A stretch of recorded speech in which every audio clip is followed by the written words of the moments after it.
this good enough? I hope so. Oh, no! Fuck. Alright, I'm just gonna reset. I thought it was good enough.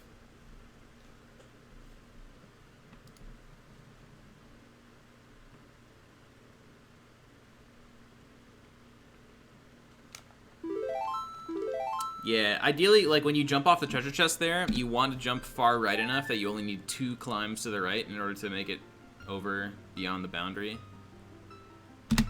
But, sometimes it takes 3, and I'm willing to risk the 2 if it looks close. Falling all the way down is not good, though.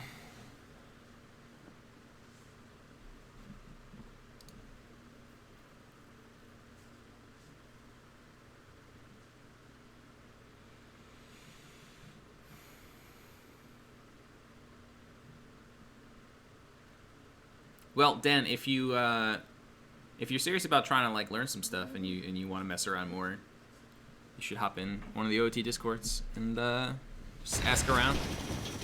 People will be happy to help.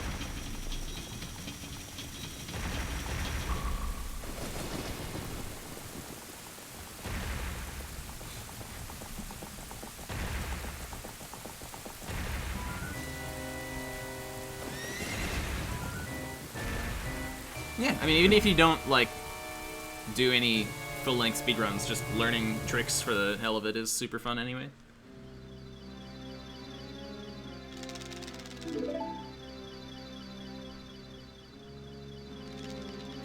Mostly everything works on the N64. There are some glitches that rely on, like, the actual hardware differences, like emulation differences between Wii versus N64, but mostly everything is software-based.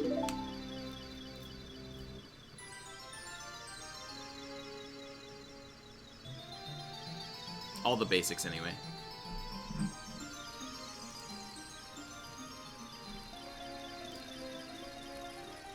Hello.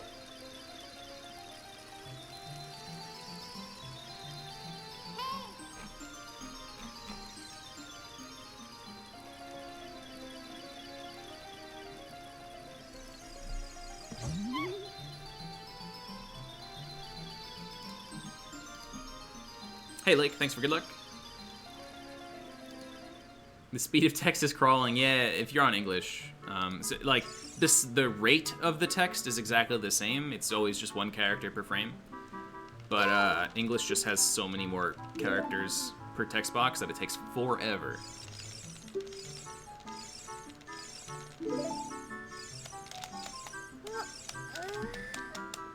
GDQ's hitting 1 million on Thursday? Damn, that's pretty good.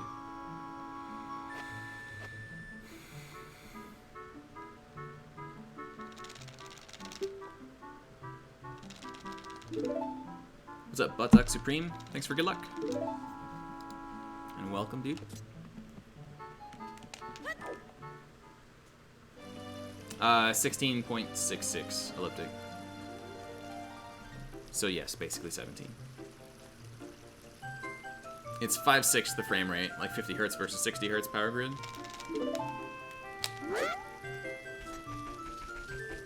What was that, like lightish blue?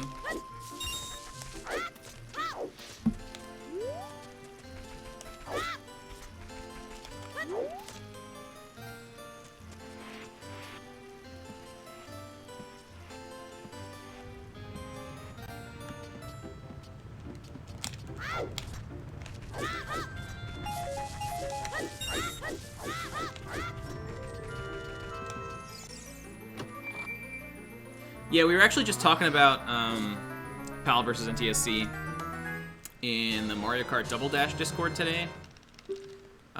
Because 50 hertz on PAL is generally considered to be easier. Because the game runs slower, so you can react to things better and drive better. And it doesn't come at any cost because the timer runs slower to match.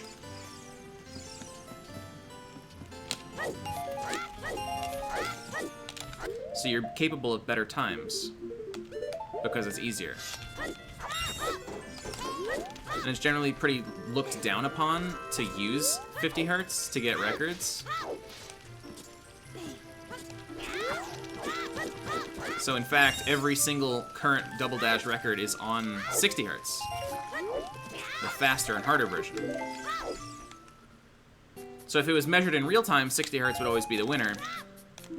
But the in-game timer for 50 hertz runs 1.2 times slower, right, to match the frame rate ratio. So the in-game time ends up being identical.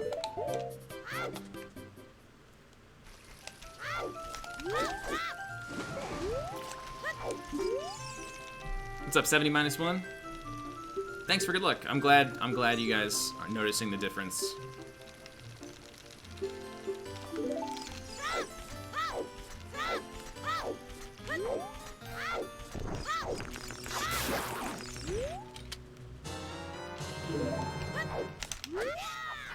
Having a quality stream is the only thing I want.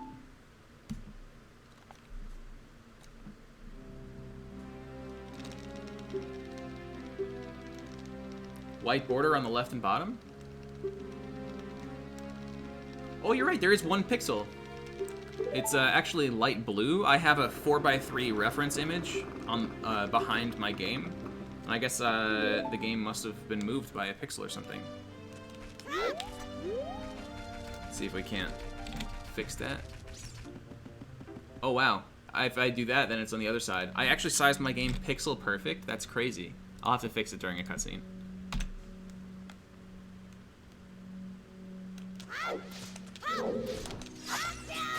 Oh my god, are you kidding me?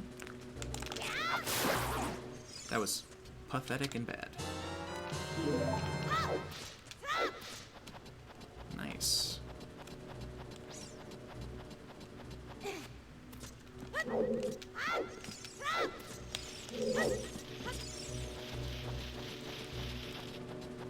This is definitely good enough.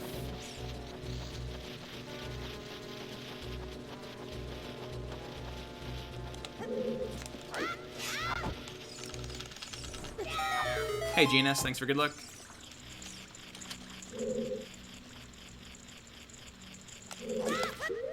This might not work. Okay.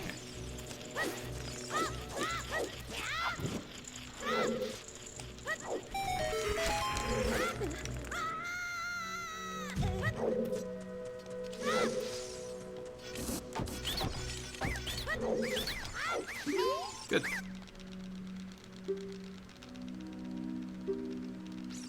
Exactly the same kind that I had, Morbid. It was just, I got really unlucky with mine, and it was a faulty piece of hardware.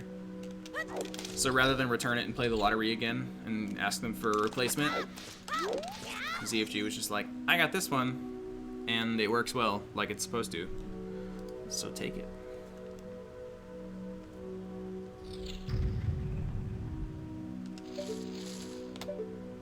$338 any day now? It could happen any day, yeah. I do think that I'm capable of it at any time. My PB was definitely 338 potential up until the last maybe like hour or so.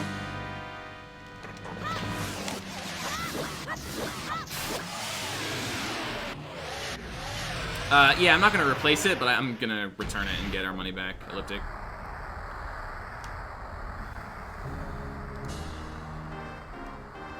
Thanks, GNS. I hope so too, man.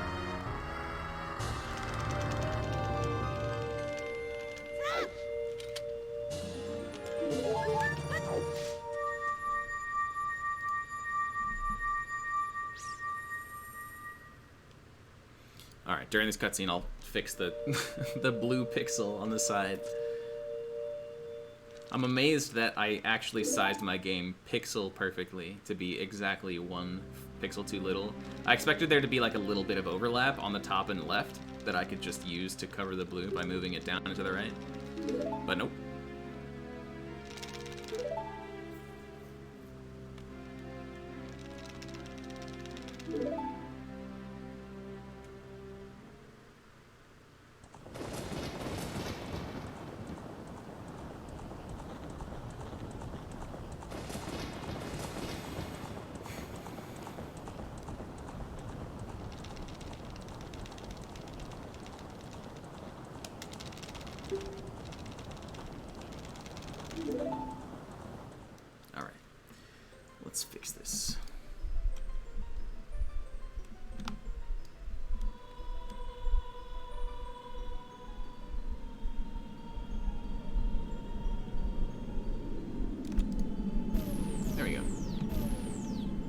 It looks really nice on my monitor. When I changed adapters, I actually took a small hit in color quality. For some reason, this adapter is tinted like towards the blue side of the spectrum on my monitor, and I did what I could to readjust it to fix it, but it still looks a little bit off color-wise, but the clarity is great.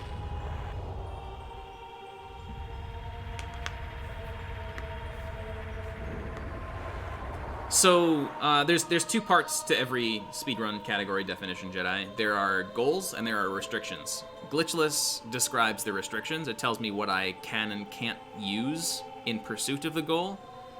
So there's like a whole list of glitches, things that we've banned that are not allowed to use. And the goal itself is just beat the game, and that's the any percent part. So the whole thing is glitchless any percent.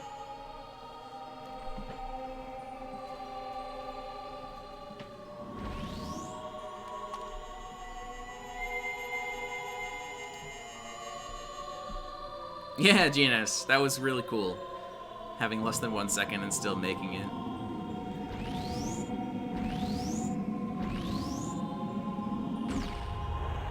So, like, there's also glitchless 100%, for example, Jedi, where you have to do the whole game, not just beat it, but, like, get everything as well, and also not use glitches.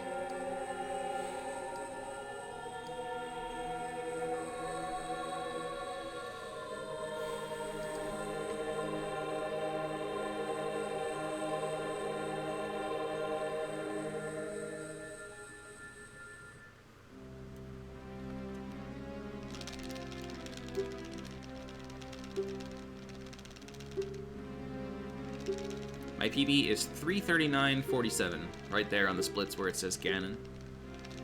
That's the current record for this category. I'm trying to improve my own record, though, because I can definitely do better still.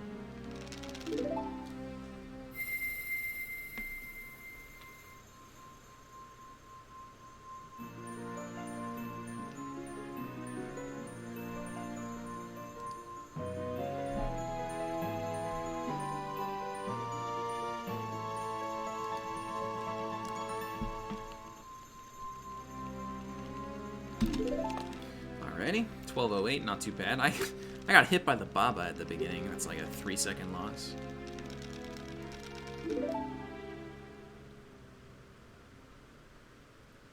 Can have been a good run otherwise. Yes, I have the world record in the glitchless any percent category, Kate. The splits I'm running against are the world record. Weepacity changes the opacity of King Zora on my webcam. You can barely see a faint outline of him right now. He's at 10%. Every time you spend 5,000 channel points, you raise him by 10%. You can also lower it by 10%, or you can use 2,000 channel points to change which type of Muip it is. Which type of King Zora. There's a bunch of different pictures.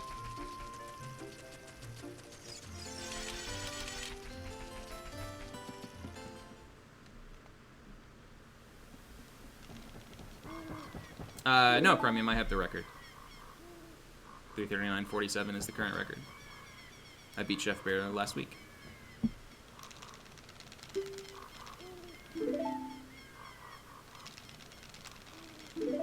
Unless he took it back from me in secret.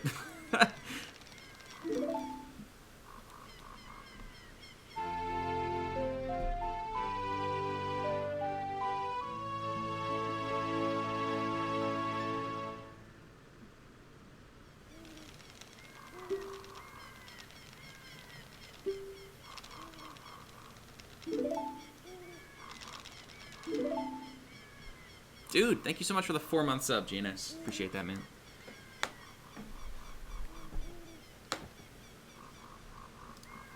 All good, Chromium. Yeah, we've traded it back and forth a few times over the last few months. Have I managed to time my heart rate to the metronome yet? No. I'm still living in the Stone Ages, where my heart rate doesn't act as a perfect rhythm counter.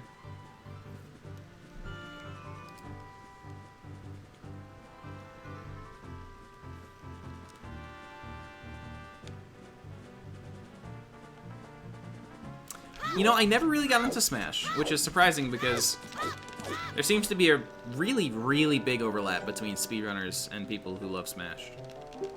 But, or at least competitive Smash. Which makes sense, I guess. Both forms of high-level play for retro games. But, never really grabbed me. I don't know what it was. What's up, Dr. Janitor? Thank you. And thanks for good luck.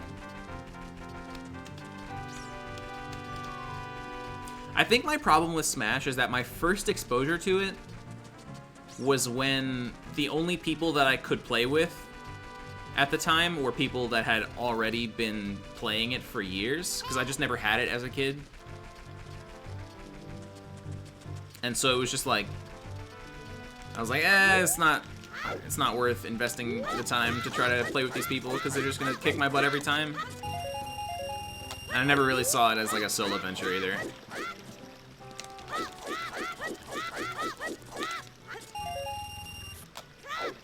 Yes, GNS, I agree. Racing games are so much fun.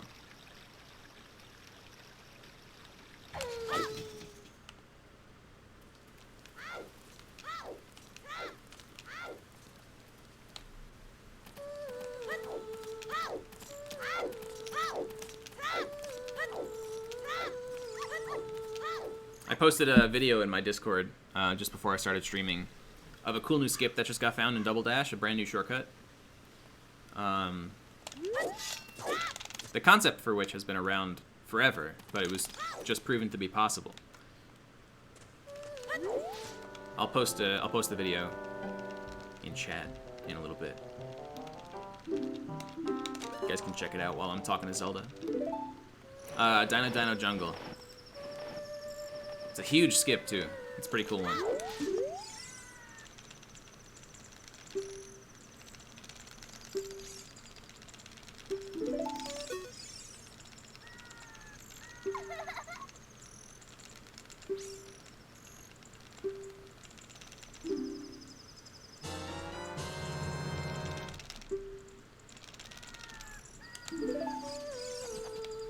Is this really working?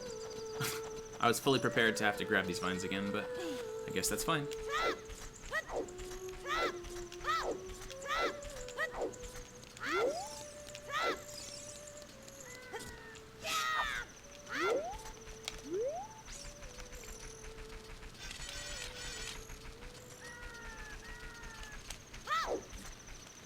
I really like Shadow Temple, Jedi. It's very challenging to do Shadow Temple quickly. It's got some fun tricks. Water Temple, close second.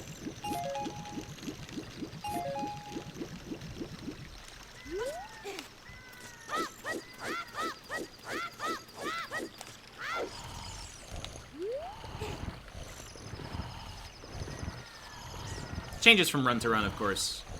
But for Glitchless, any percent in particular. That's what I think.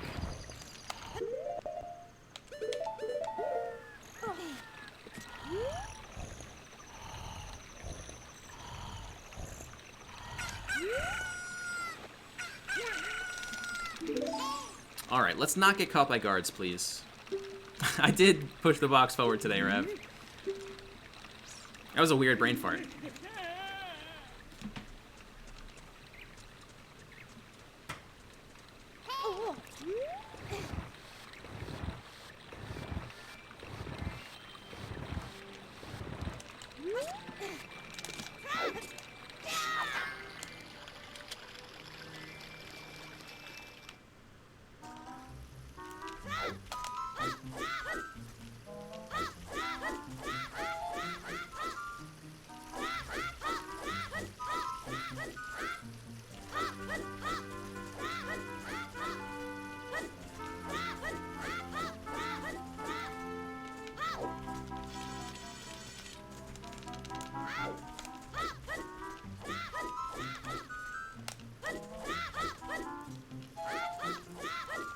Nice, got through guards, all set. We got a run going. Hey, Tozzle, thanks for the raid. Welcome, Raiders, to some Glitchless. Just got through guards, which is the perfect time for Raiders to show up, because that means the run is a go. How was your stream, Tazel? What were you up to?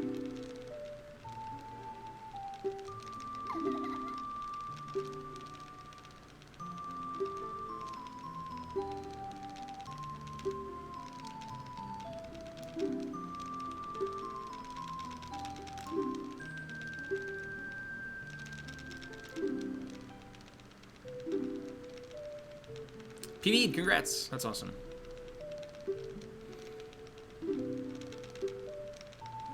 So for anyone new here, I'm Danny. I'm working on glitchless any % runs of this game so far. Right now I have the record. I'm trying to improve my own record.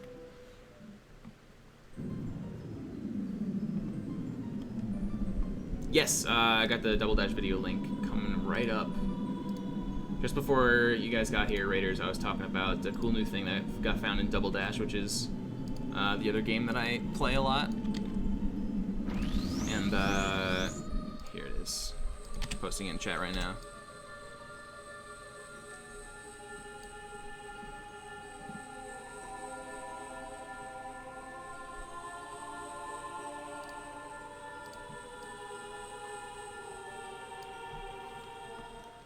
Alright, Jedi. See you later. Thanks for watching.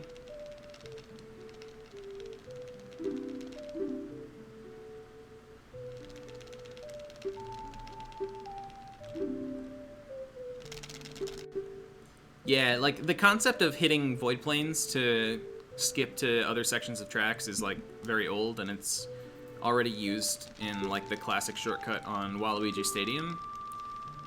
Basically the exact same concept. There's an overpass and a void plane for that overpass above the rest of the track, and you can jump up to hit it and head up to the overpass.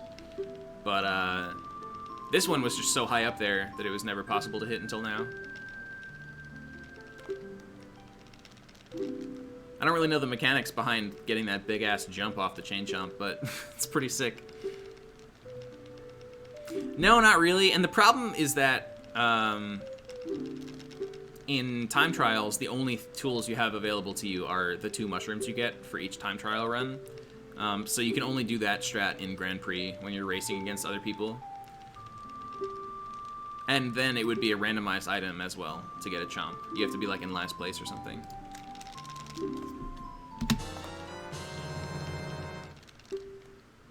Maybe like 6th to 8th, I don't know what the exact numbers are.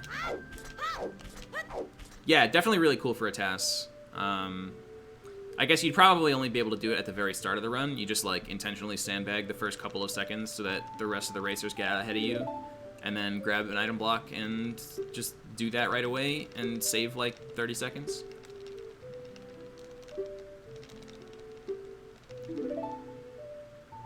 There are other runs besides just time trial runs where people try to do like the entire Grand Prix 16 course, like all Cup Tour, as fast as possible, and that's in Grand Prix mode. And then, I mean, I guess people could try to do that strat in one of those runs. It'd be shitty to like go for it and fail, but you know. Hey, Coffee, thanks for good luck. What's up, Samir?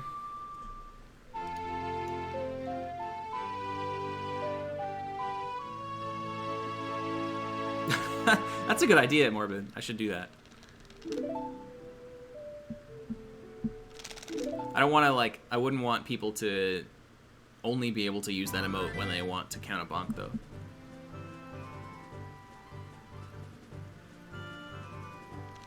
They got that item in first place. Maybe just because of 2 players? I guess, yeah, maybe it's, like, number of, like, you have to be greater than or equal to number of players minus 2 or something like that. So, like, when you're playing with full 8, it's 6 to 8. But if you're playing with 2, either of you could get it. It'd be cool if it was defined that way.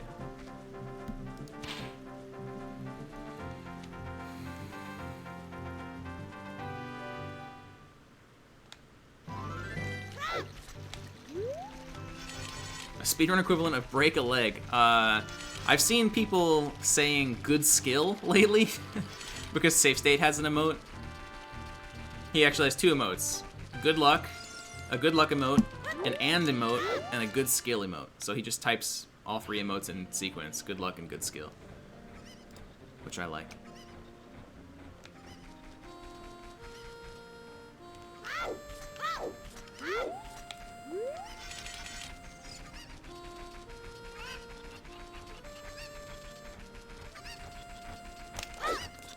Nice.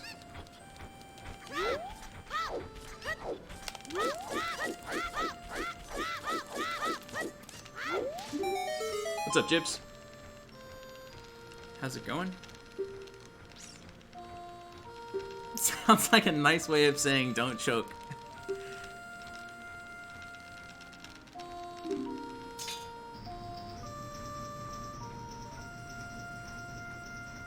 Did you guys know you can close this gate again after?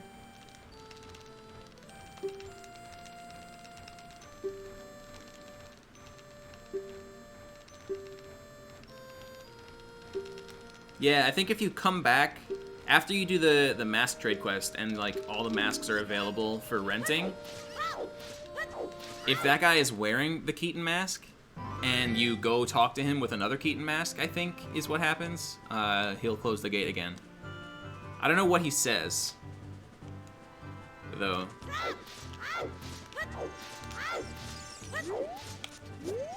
Why they let you? I guess it's just straight up for memes. Like, that's the only reason.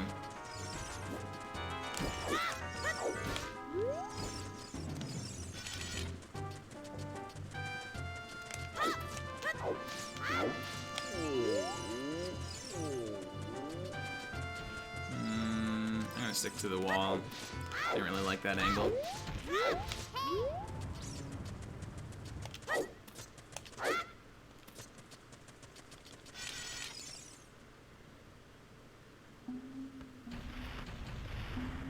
It's not solid on DMT side, you're absolutely right. That's interesting. And of course, by that time, you could very easily have opened the shortcut from Lost Woods. So it very much opens the possibilities to just be able to walk through a wall. Good thinking.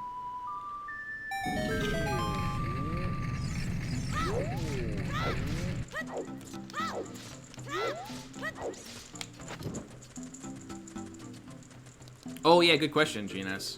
It might be a permanent flag that just like closes temporarily for a joke.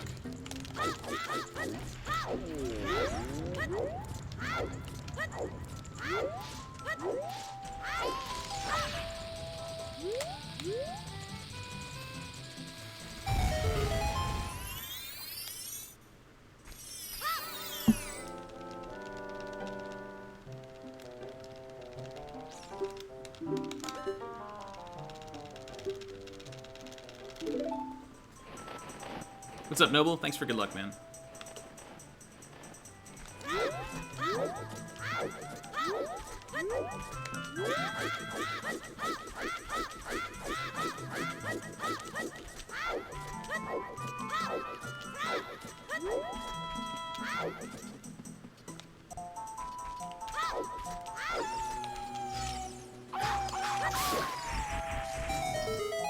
So the way explosions work in this game, Pyro, is that they start small and they expand over time.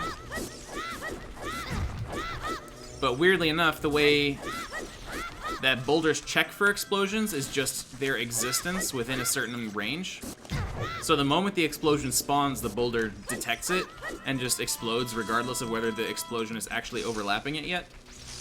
But Link's contact with explosions is based on physical overlap. So the boulder goes away fast enough so that I can go past it before the explosion expands far enough to reach me.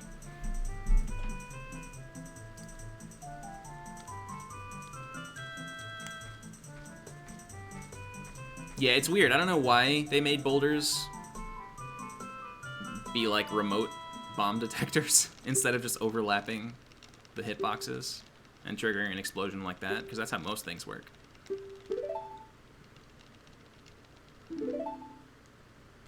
Do I have an opinion on PogChamp being removed? I mean, I think Twitch wanted to just distance themselves from him, which is reasonable. And even though most of us aren't thinking of Gutex when we use that emote, and might feel like it's almost a useless measure to remove it, I think it definitely makes sense for Twitch to do that. So, we'll get over it.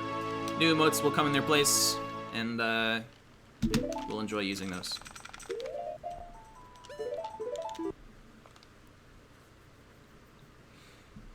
Interesting note on talking about the bombs being remotely detected by boulders. A couple other things work that way. What's up, Kaio? How's it going? Wooden crates work that way too. They'll remotely detect a bomb. They don't wait for overlap. And then the other thing that works that way, which is really weird, is there's a bombable wall in Death Mountain Crater up at the top that blocks access to a Gossip Stone. And every single other bombable wall in the whole game actually waits for the bomb's explosion to overlap with the wall before it explodes. But this particular bombable wall does the remote detection thing.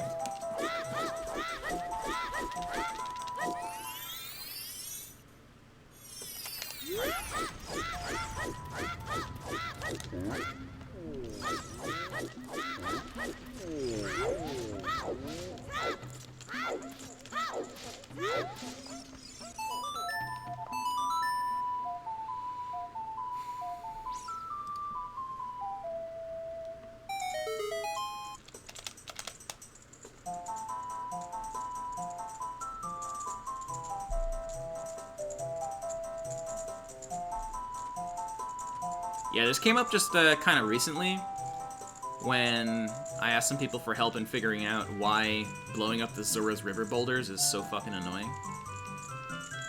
Because the interesting thing about boulders blowing up with bombs is that the radius that you need, or like the distance between the bomb and the boulder that works for the boulder to detect it and actually explode is smaller than the distance that the explosion actually makes up. So you can place a bomb a little bit outside the detection zone, watch the bomb explode, visually see the explosion overlap with the boulder, and there's a pretty large range where that's possible with visual overlap, but it doesn't actually detect it because they just made it too small, like the detection range. And so it's pretty annoying because, like, a lot of times you'll try to blow up a boulder thinking the bomb's close enough, and it just isn't. And for the longest time, I was like, alright, I gotta figure out why this is happening. Because I would be wasting time and a bomb in my run.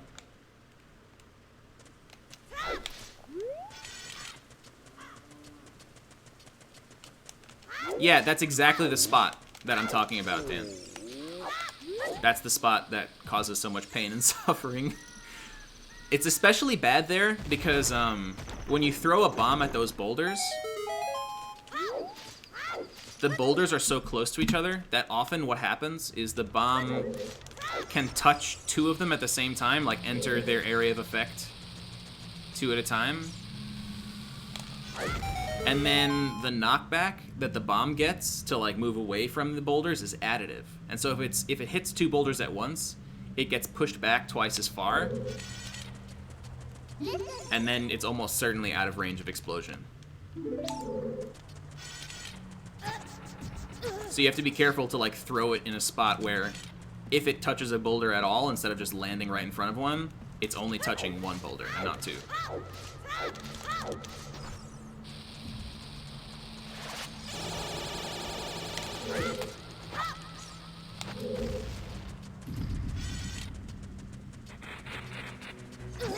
Well, no, Rev, that's the thing. Overlap detection is used in lots of places.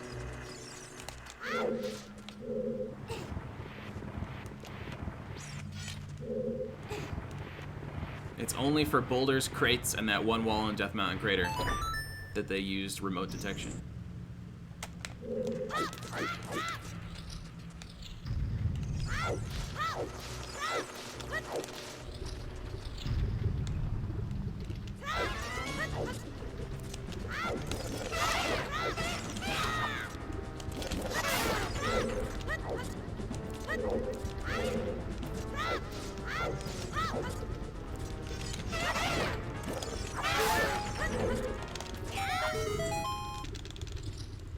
Maybe. Honestly, in my opinion, I feel like it's probably just due to different developers working on these systems at the same time and having different ways of doing things.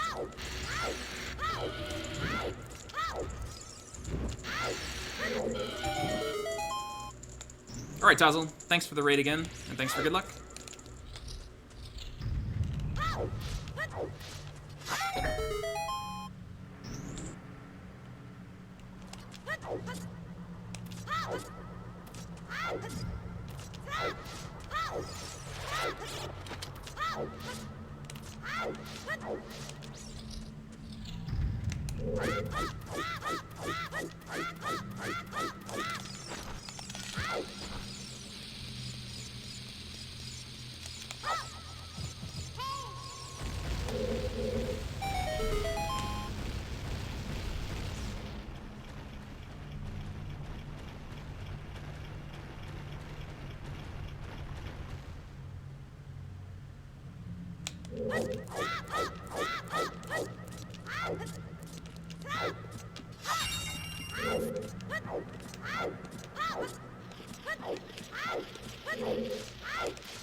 GNS, if you're clever about Discord search, you can probably find us talking about it sometime within the last maybe 3 or 4 months.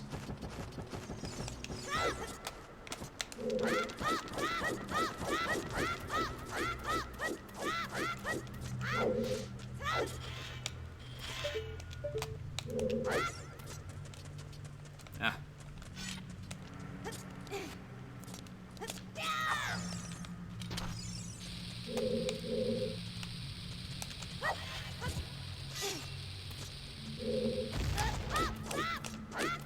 I don't like this. Okay, it worked. I wasn't sure if I moved or not. I wasn't about to try to slow myself down.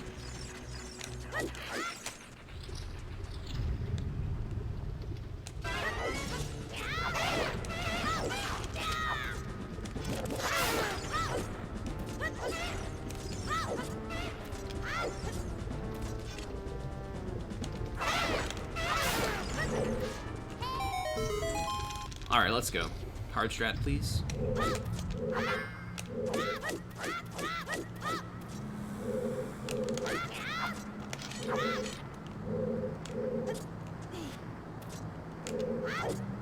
Very nice.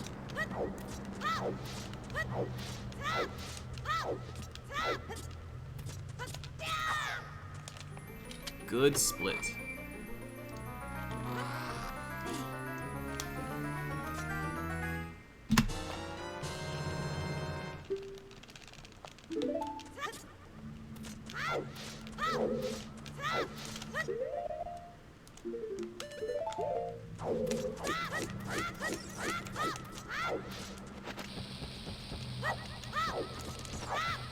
Please fall off. Oh, just barely. Close one. Searching boulder from me. That'll do it.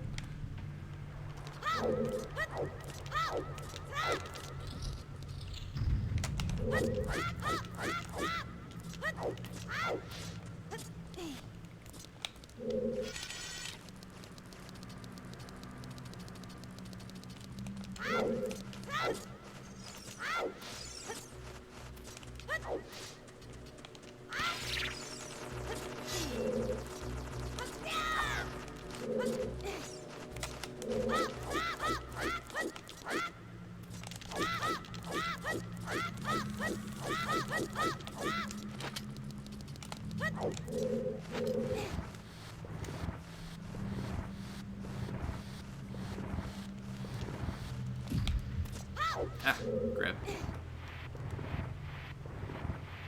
Alright, Keys, be nice to me, please.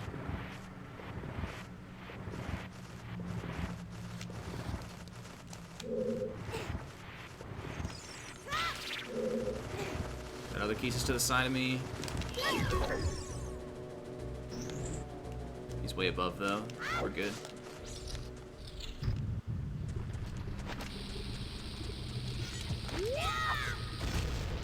Cool.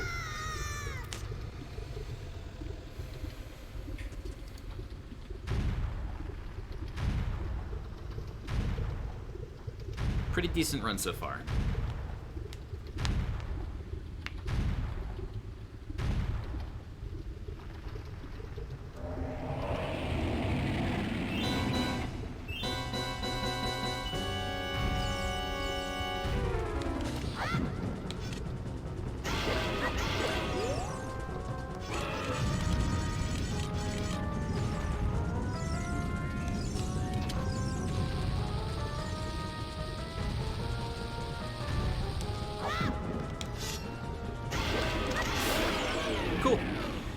take that.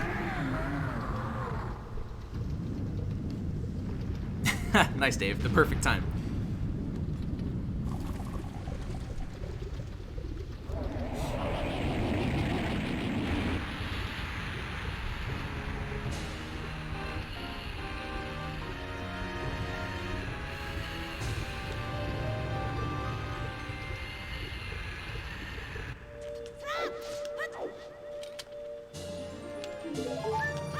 Yeah, the position of the rock is like along the vertical center axis on the ground level, and I think it only uses that to relate itself to the bomb, so it can do a distance calc.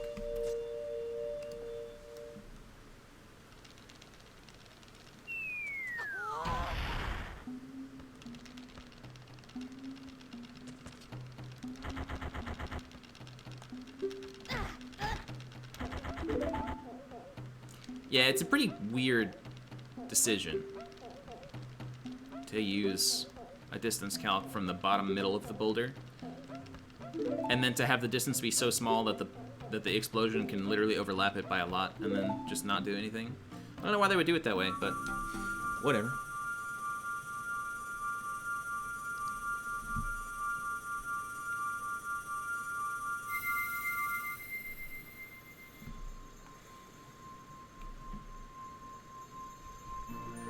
I wonder if I'll ever get a 41 rupee. That'd be insane.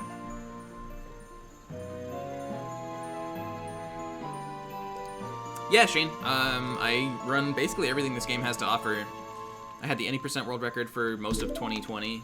I got beat like last month by a couple seconds. I have second place in both all dungeons categories. I have a world record in the other glitchless category as well. I'm pretty good.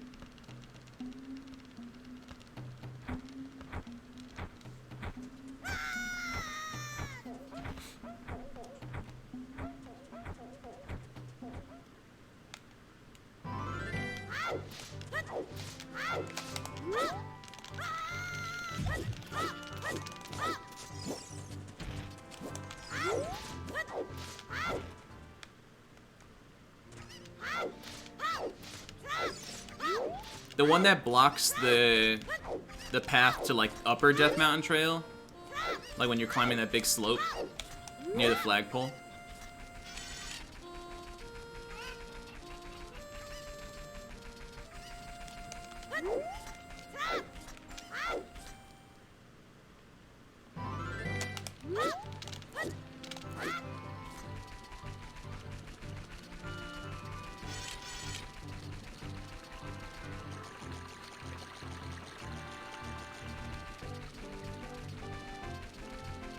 Alright, Zora's River got some shit in store for me. Hopefully I get past it.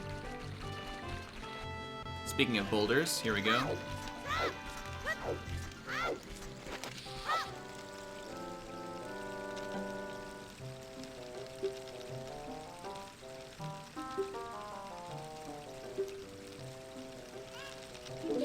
Hopefully that works. Nice, it worked. You can tell by the sound.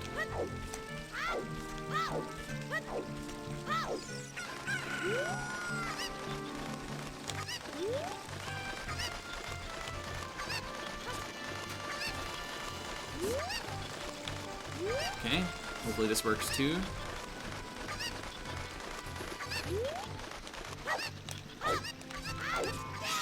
That was so close to not working, holy cow, dude. I was clenching.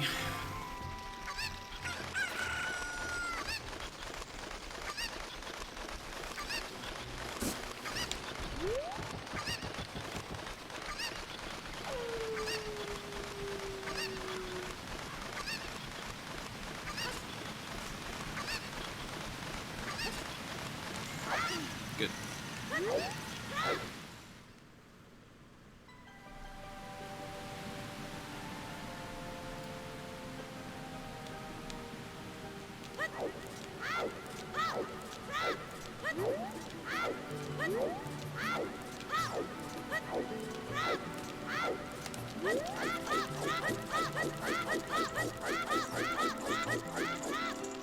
ZFG is doing the All Dungeons run at GDQ this year, but I'll be commentating it for him. So you'll see me on that, or you'll hear me on that stream anyway.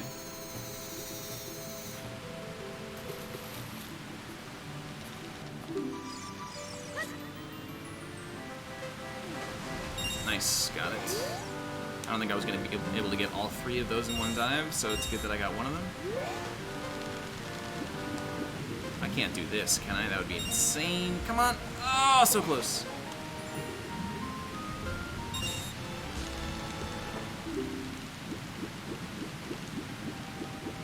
ZFG might do cam. I mean, it's not like nobody knows what he looks like, you know? He's on cam at GDQ every time. I wouldn't be surprised if he uses face cam at home for this one event.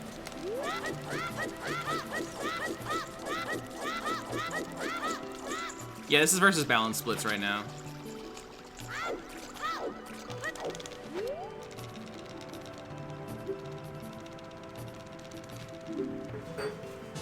Oh, he said no? Dang, okay.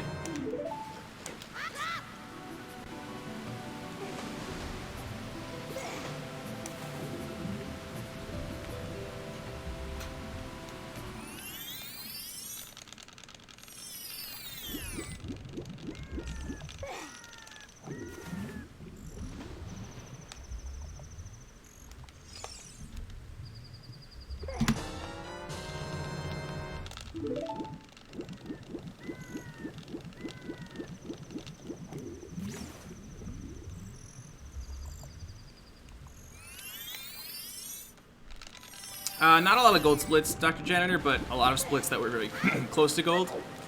I don't have very much time save until the very end of my PB.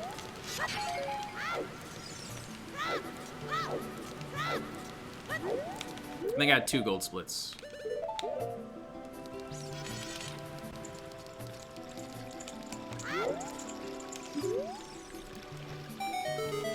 ZFG's run is like Saturday night. It's the closer for the whole marathon, I think.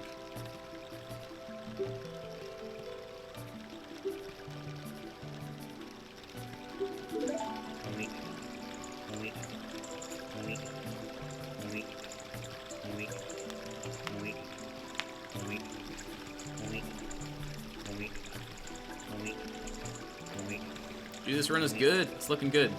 This will be a Child Dungeons PvE if I have a solid Jabu. I can't imagine SGDQ being in person yet. Probably still too close for comfort. Hopefully we can get HDQ 2022 to be in person though. That'd be sick.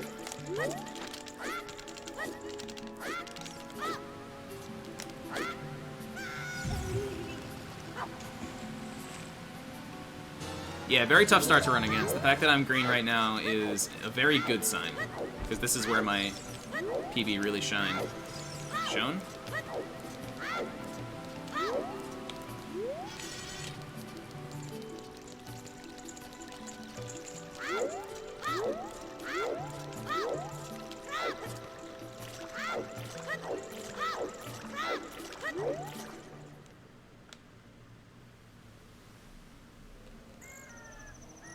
Oh, dang, Dave.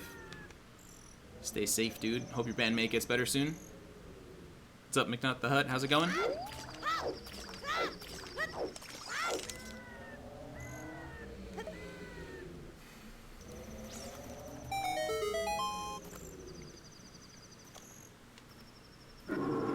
Thanks for good luck.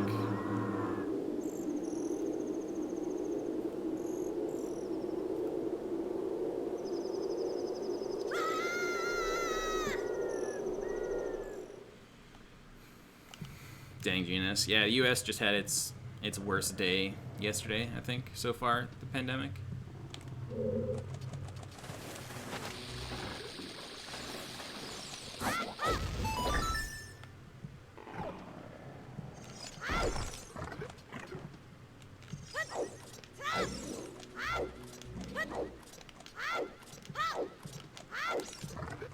I just found out that 2 of my cousins had it a couple months ago. They didn't say anything to anyone until they were better. Which I don't know why. They were keeping it to themselves, but they had the whole thing with like no taste, no smell. They said it was super weird.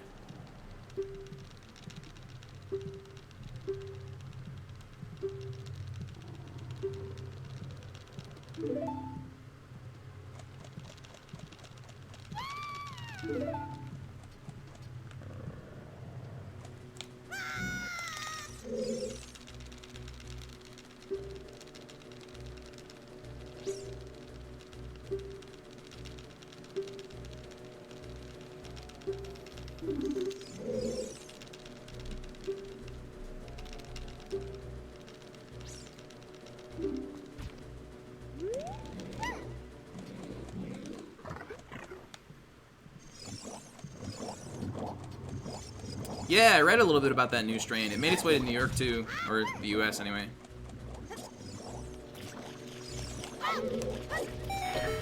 Does the vaccine still cover it, or is it too different? I don't actually know.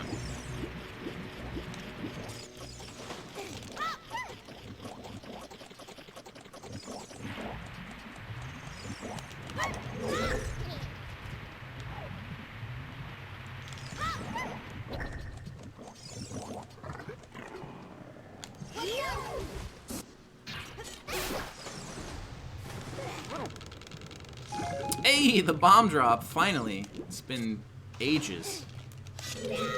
That's why I go swimming in that water, just hoping for a bomb drop every run. That's nice.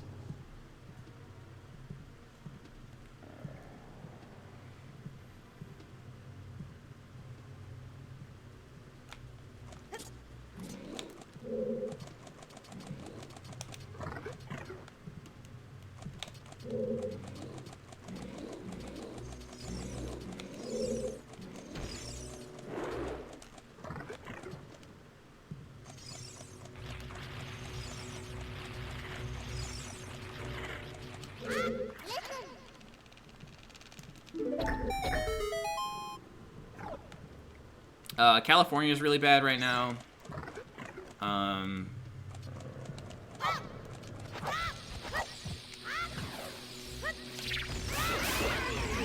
New York is not looking too great where I am.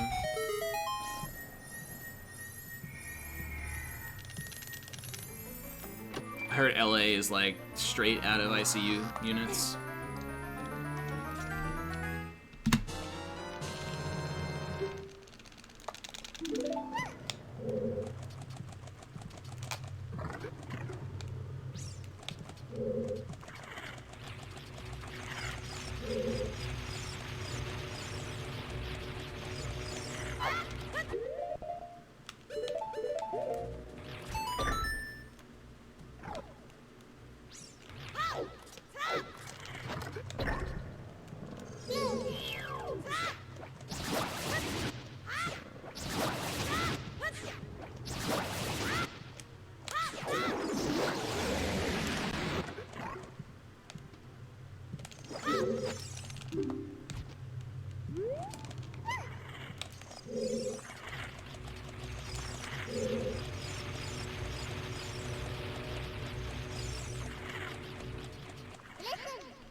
I think the name of that enemy is literally just Parasitic Tentacle, as far as I can remember.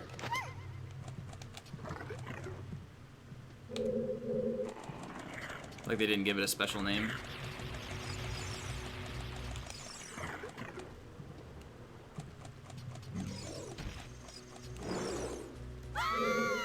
Oh.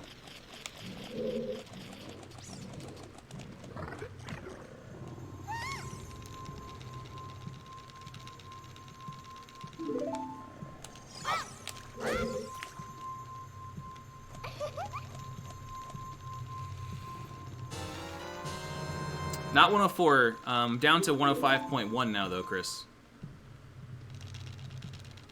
I ended that night with a 105.28, I think, and then I improved that again after that offline.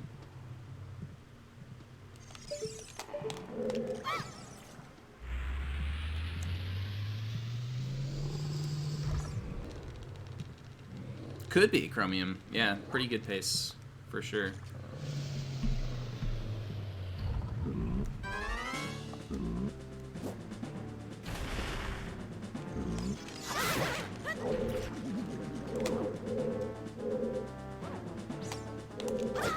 Oh, shit. I didn't mean to do that.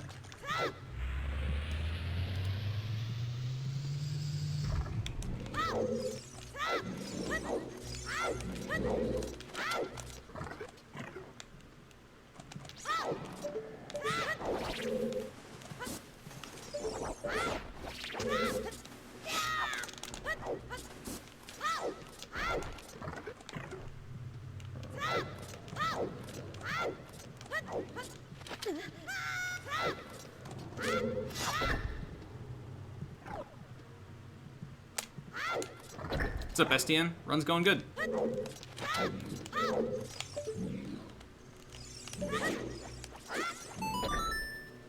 Hey, Harstar, 54 months. Dude, thank you so much for the sub. How's it going, man? Thanks for the congrats.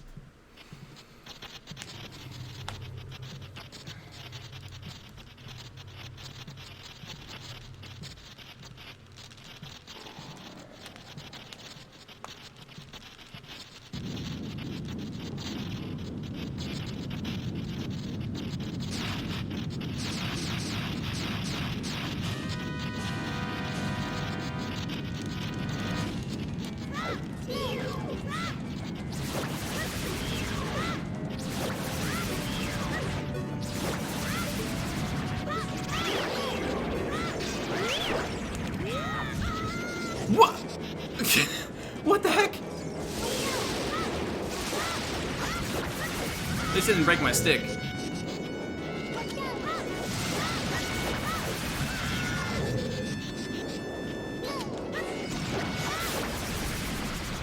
I went flying, dude. That was way out there.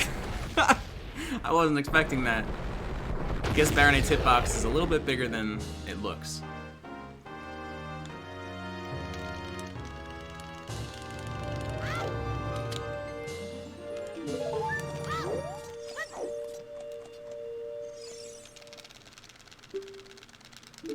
Didn't lose too much time, though. Maybe like 2.5 seconds from that.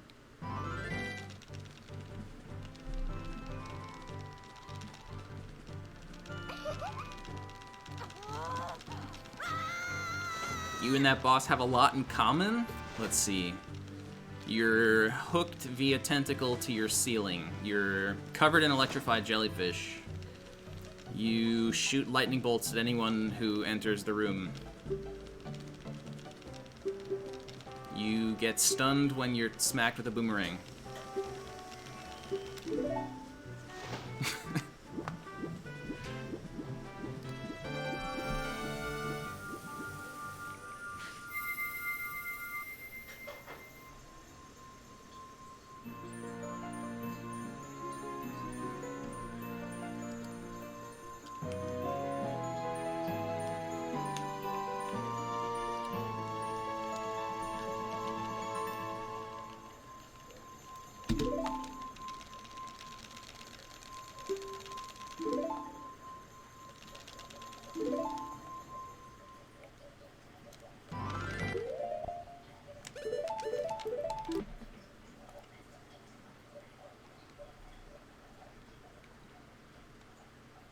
You live in a whale?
Barries are the big jellyfish, and beeries are the small jellyfish.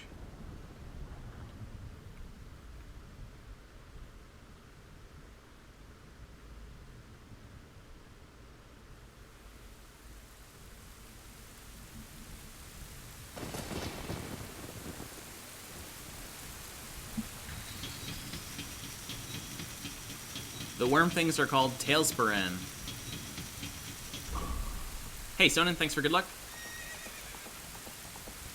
Wait, tailpazaran? Shit, have I been spelling that wrong my whole life?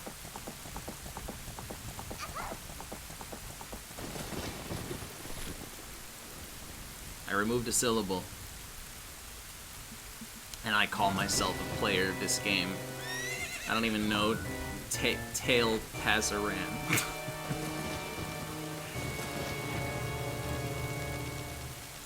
My Child Dungeons PB is this run. Previously, 103.28.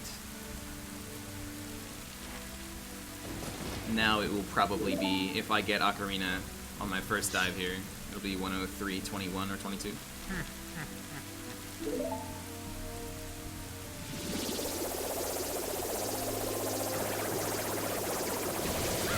True, Harstar, true.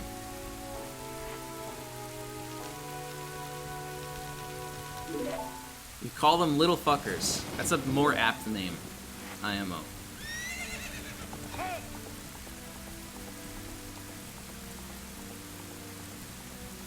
Not new Child Dungeons world record. Chef has the Child Dungeons record.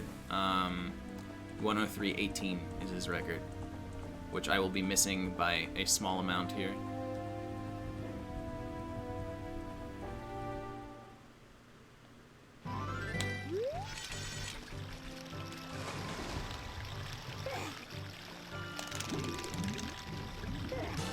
On a 3:21, 3 seconds off Child Dungeons record, very nice. If I hadn't gotten thrown to the side by Baronade there, might have tied it or beaten it by a tiny amount.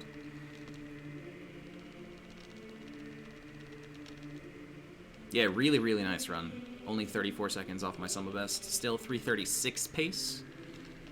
Going into Adult 1. Yikes, that's some crazy shit.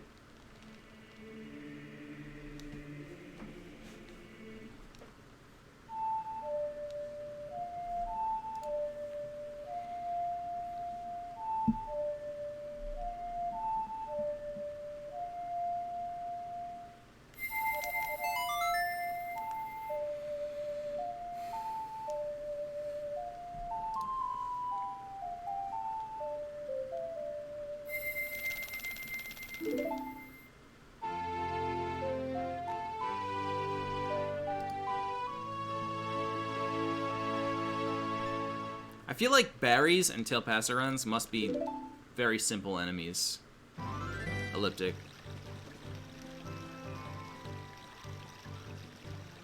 They have, like, no special behavior. They just fucking float around.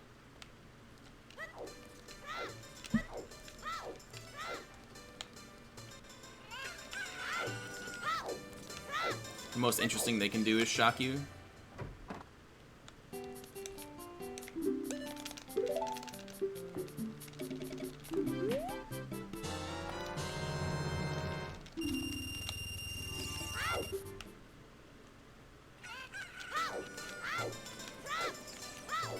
Yeah, my PB loses a significant amount of time in, like, the last hour.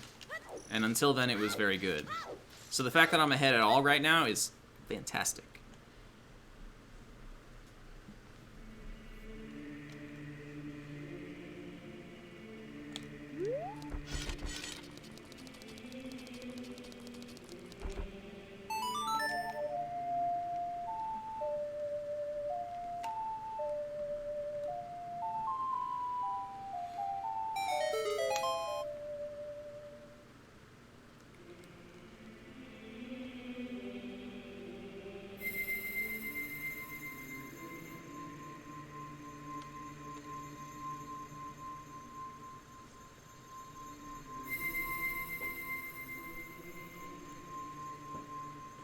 Yeah, Barry's I could see being different. Because they can, like, float around. They can do the big spinny attack with their, when they drop from the ceiling. They can spawn 3 Beeries when they die. Definitely some shit going on there.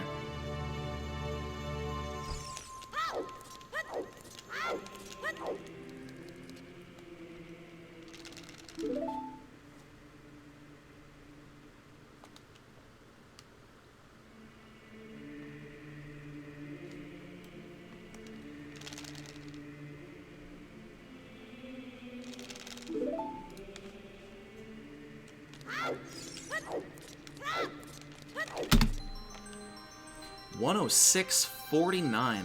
God damn, that's fast.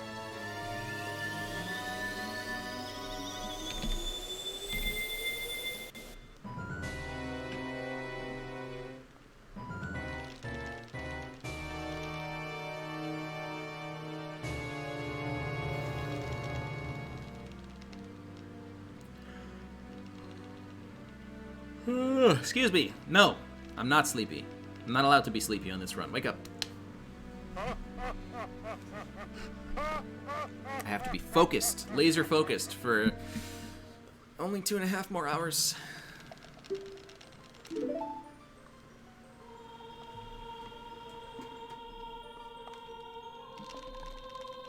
No, Chromium, please. I'm trying my hardest to stay awake.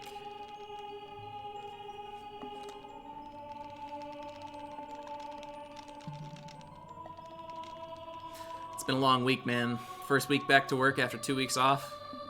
My body's like, leave me alone. I just want to crawl into bed.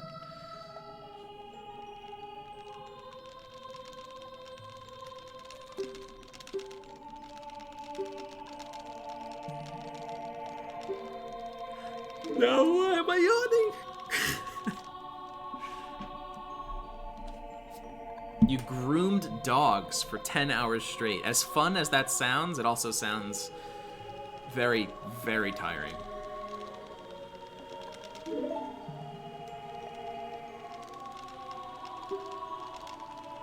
You streamed for 9 hours today. Holy fuck.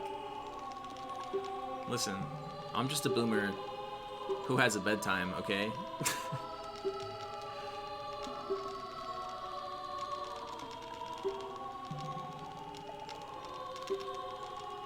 Yeah, it's like 9 right now for me.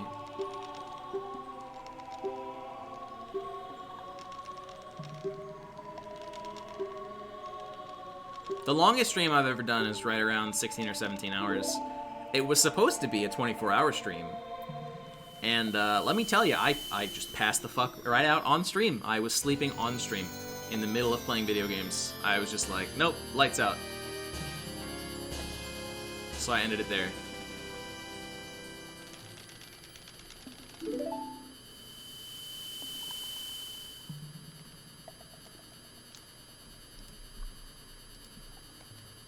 Is there video?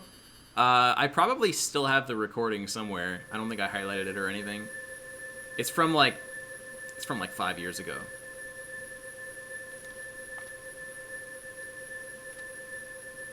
They did a 32-hour stream because they screwed up the math? What the fuck math is there for a 24-hour stream? You start at time X, you end at time X. It's just, there's no math? Oh, okay. That's funny. So they just committed themselves to the extra speedruns even though it would put them over?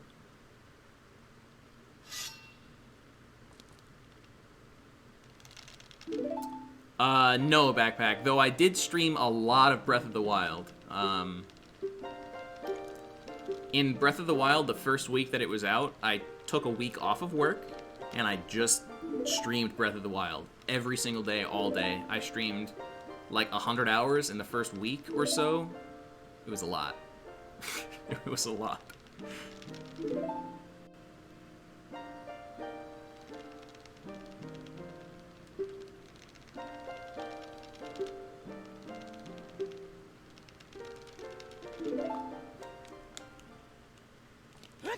I was excited, man. That entire playthrough is up on YouTube, actually.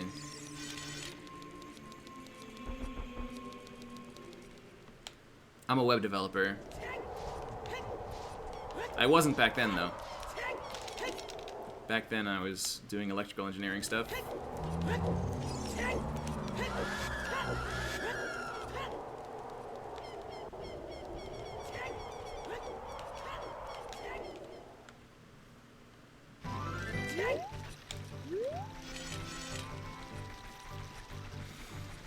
I plan on doing the same thing again for Breath of the Wild 2, though. Whenever that game comes out, goodbye job. It's Zelda week.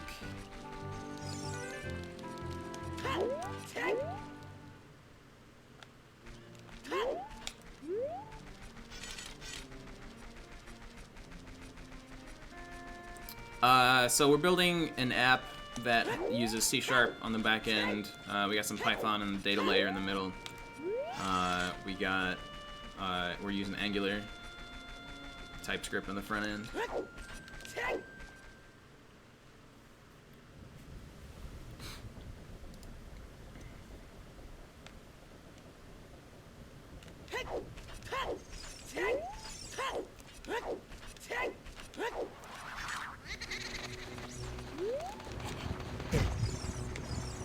I'm mostly a front-end guy, just because I find it more fun. So I spend most of my day writing TypeScript. Ooh, hello, Dampe.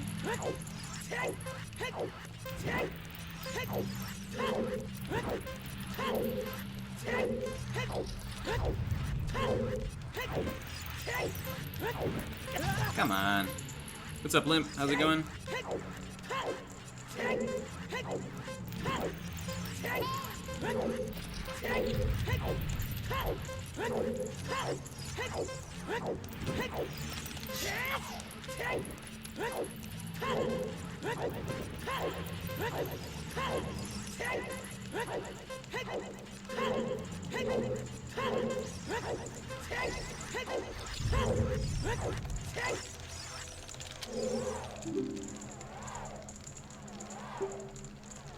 The Sane Humans JS. You're not wrong.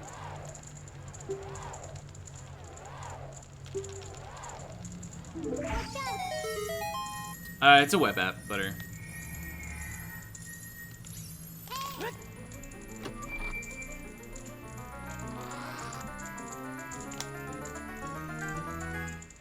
Writing pure JavaScript without a framework is a silly move in 2021. GNS. Unless you're doing something really simple that you don't need all the overhead for the framework.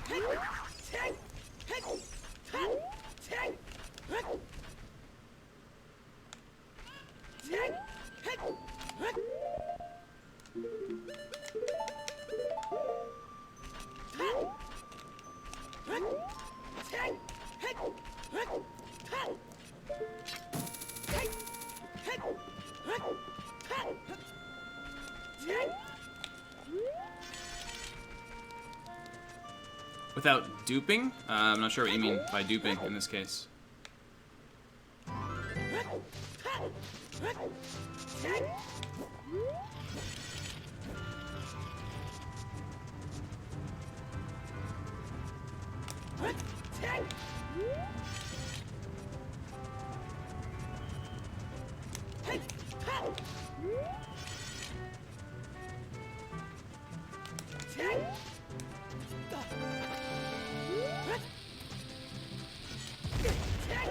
Oh, there isn't really a bottle trick to get items.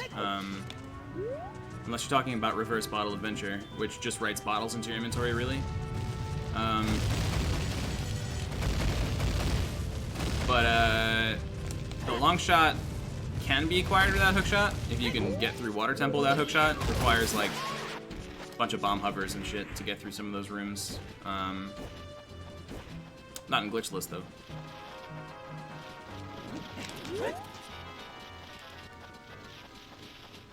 Angular, Shane.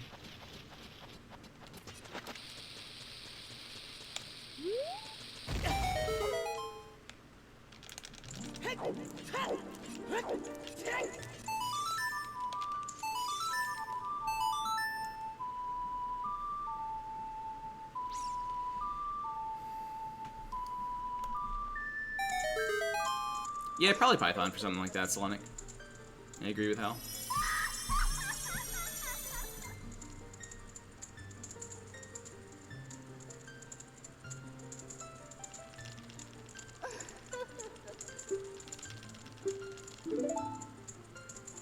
Six-frame time save? What's that?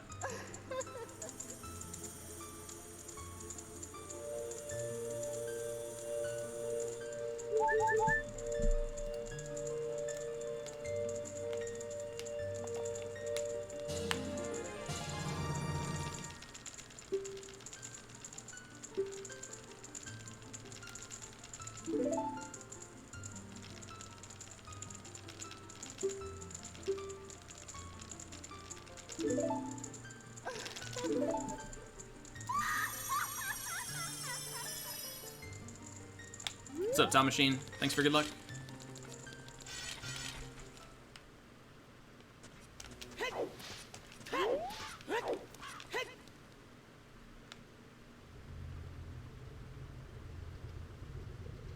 Oh, interesting, Chromium, but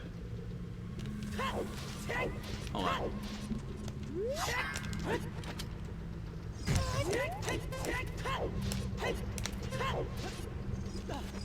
But if I pull the bomb right away, as soon as I crest the ledge that I'm climbing, I can't make it there in time. Or can I?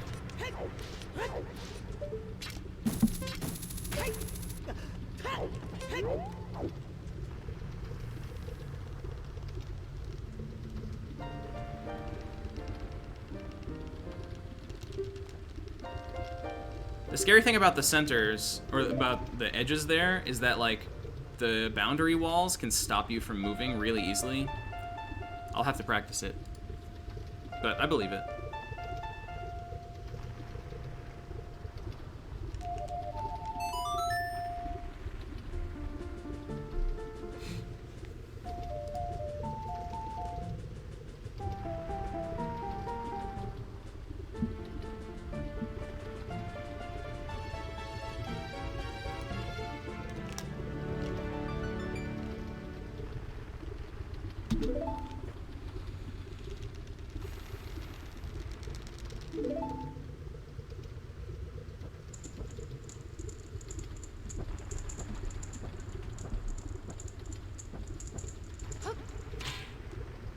Wow, cool balance splits. Fucking 0.6 seconds from my gold.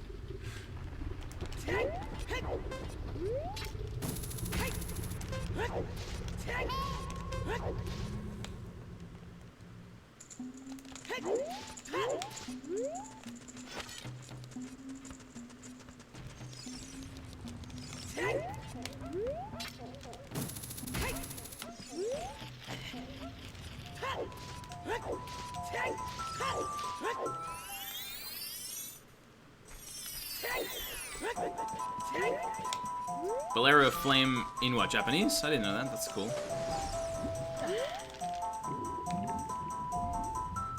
Is there a different word for flame and fire in Japanese?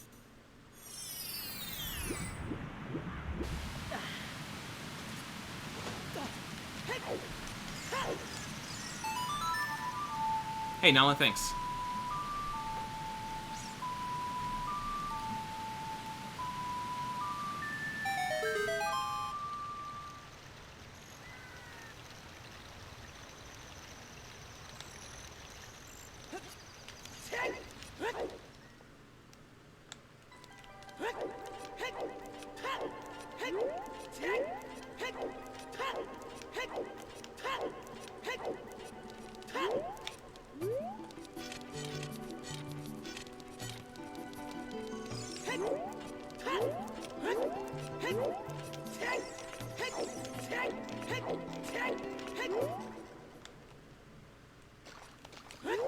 Dude, that's a badass looking character. And Japanese people were like, yo, how can we make it even cooler? Let's just stack them on top of each other. I love it.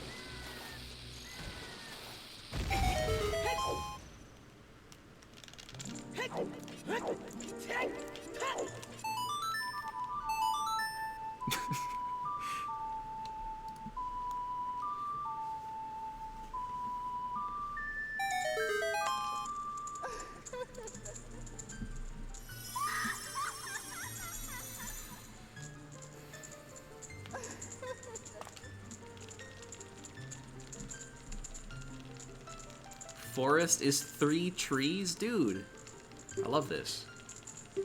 It's so different from English shit. Like, imagine if the word for forest in English was just like tree, tree, tree. Our language isn't cool enough for that shit.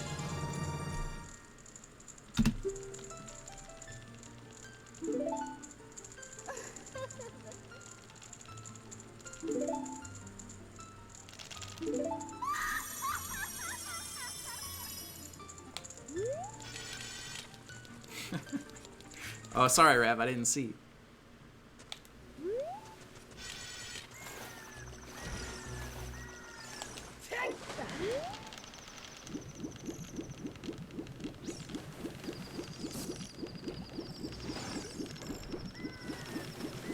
Oh, it's shaking. Please grab. Alright, good. When it's shaking like that, it's common to not be able to grab it for a while.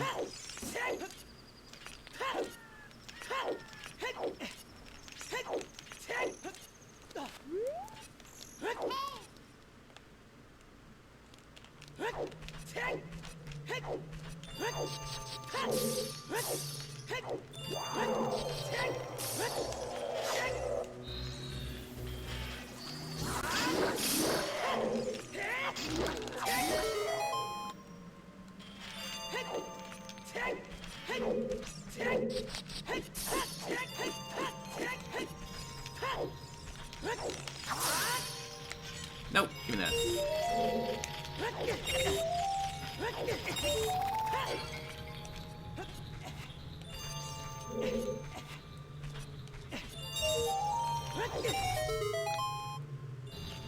Bedroom.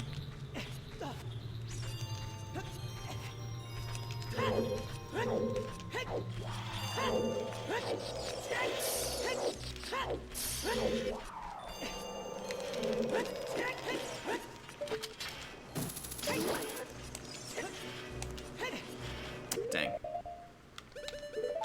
That ledge is annoying. Can I do this? Dang.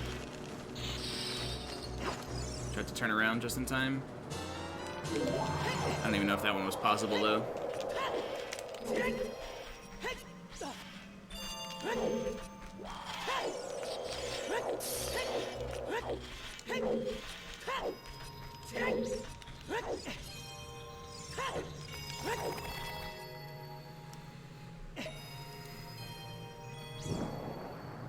Breath of the Wild out of 10? For me, I give it an 8.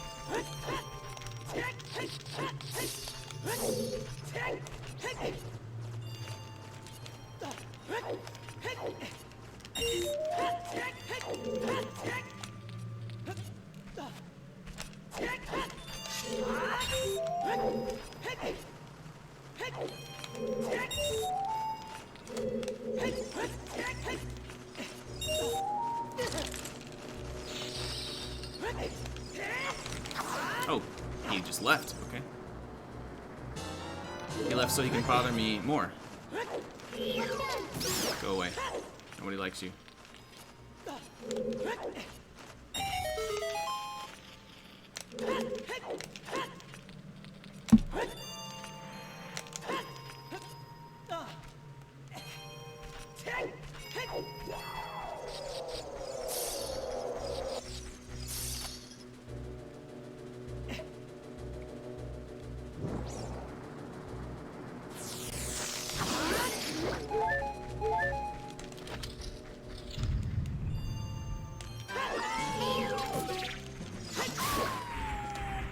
Alright, not a great split, but whatever.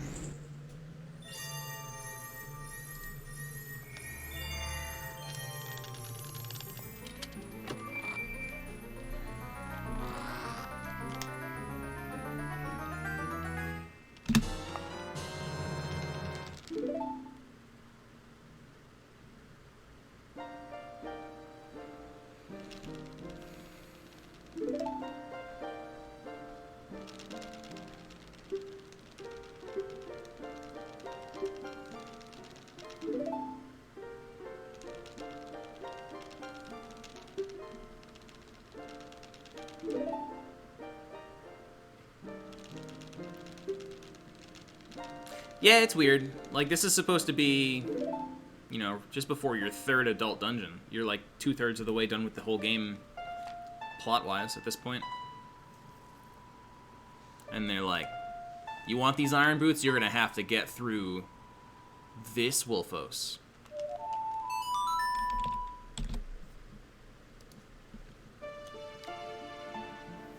Remember this Wolfos from Sacred Forest Meadow after the first dungeon? Well, guess what?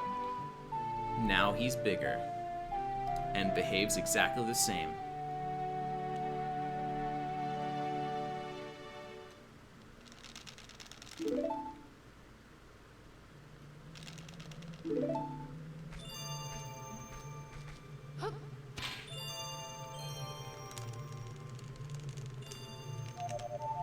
Does he behave exactly the same, by the way? Is there any differences? I don't think there are. They sort of do exactly the same thing. The only difference is that he's bigger and he does twice as much damage, I think.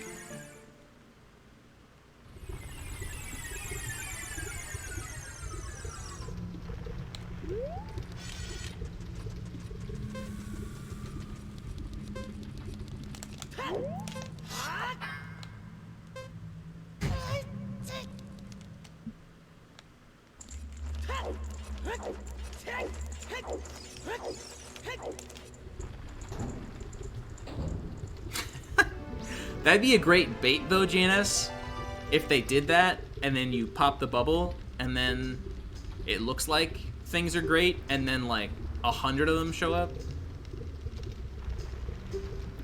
We need more enemy humor in Zelda games.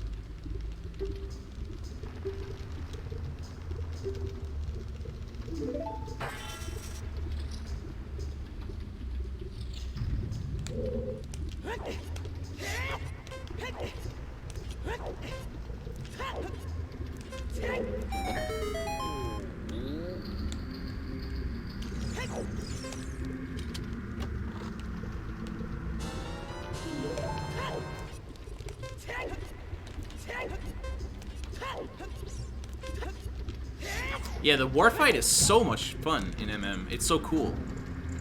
Like the concept of just being completely overwhelmed by a mob of tons of these otherwise completely useless enemy. It's great. And it's just so Nintendo, because they're always like, yeah, the eye is the weak point, but what if, now listen up, what if the whole thing was the eye?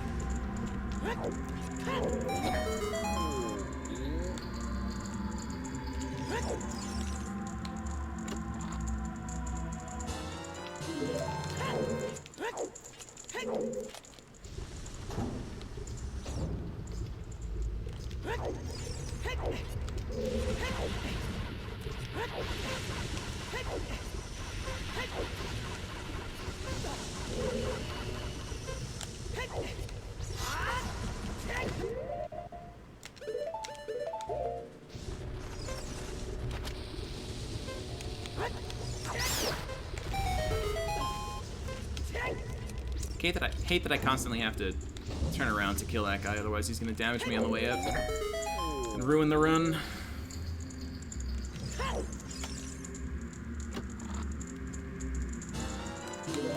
Yeah, MM in general is way cooler as far as enemies go than this game. The enemies in MM are awesome.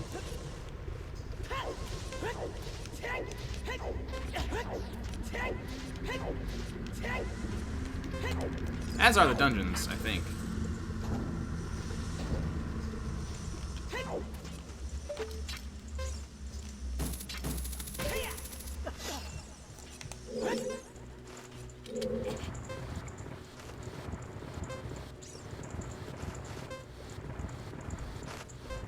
MM is one of those games that I definitely prefer as a casual game, because the speed game looks infuriating.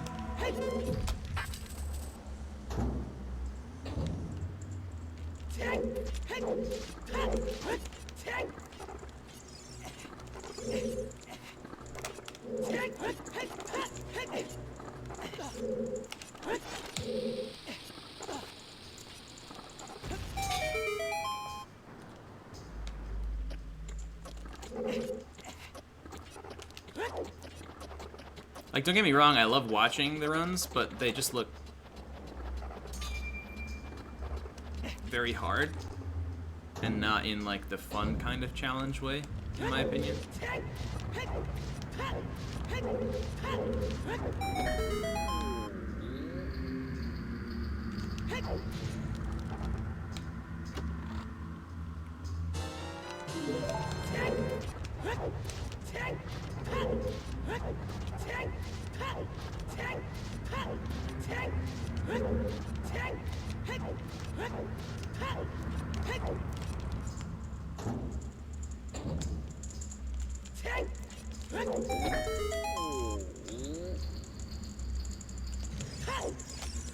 Unorganized chaos, yeah, it's exactly why I don't like it. Ocarina of Time is just like so consistent, I want to say. There's just so many tools in your toolbox to be able to do things RTA that seem like they should be impossible. Whereas MM seems much more freeform, which I don't like.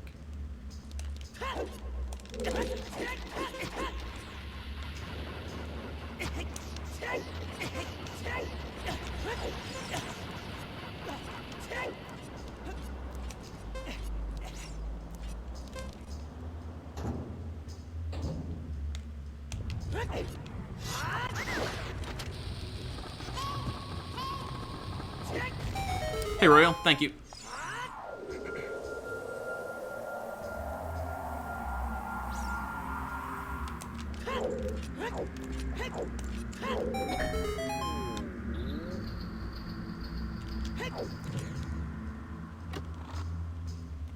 Yeah, Butter. I mean, I think the game is cool as shit, and I love watching high-level gameplay of it. I just feel like I would personally get frustrated.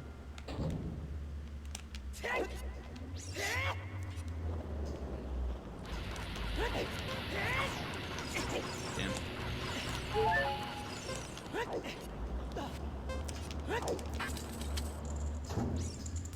Very rarely, Rav.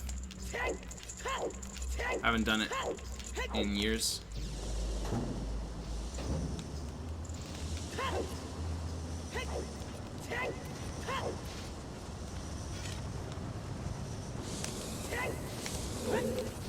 Uh-oh.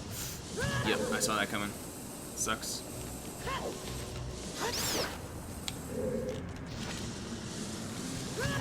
I'm too far to the side there, that happens.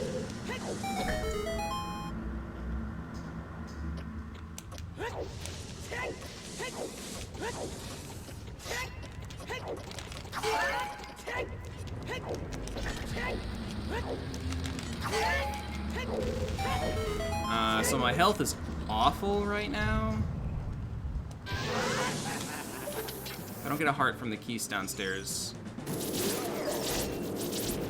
I don't think I can continue this unless I take a time hit and jump across the platforms instead of the lava before Volv.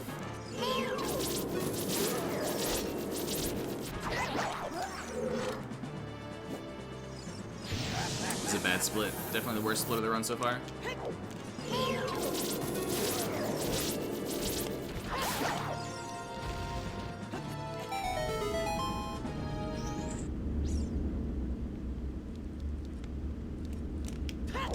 Throw a Decanut? I don't have any. Not any I can spare, unfortunately. Or any that I'll have equipped for a while. Stick around for 15 minutes and you'll see one get thrown in Forest Temple, though.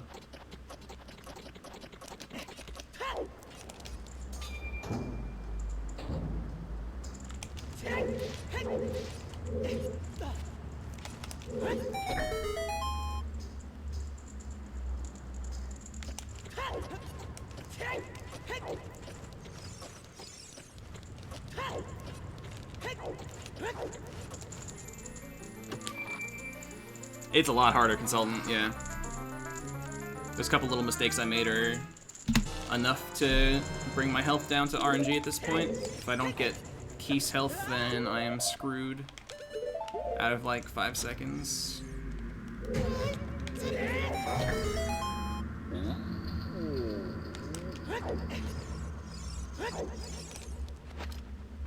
Alright, let's go.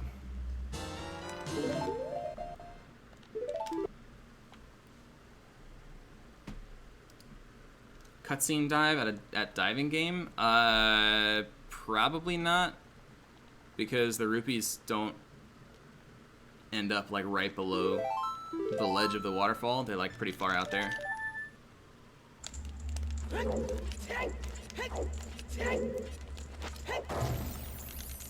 Run's going well. It's a good run so far. I am running into a bit of a scary issue here with health. I'm gonna have to hope for heart drops from these enemies here. Okay, that's one.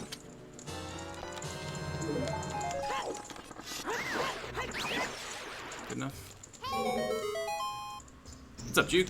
How'd you get unfollowed? I don't know. Twitch likes to do that. Twitch loves their creators and just randomly unfollows people sometimes.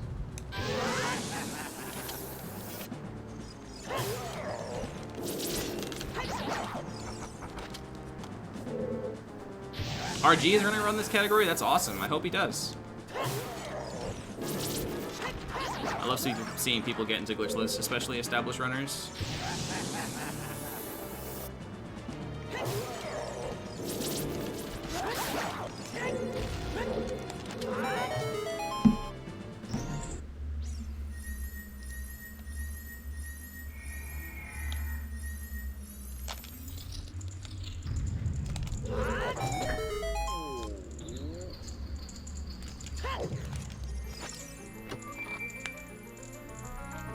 What's up, Mushroom Manic?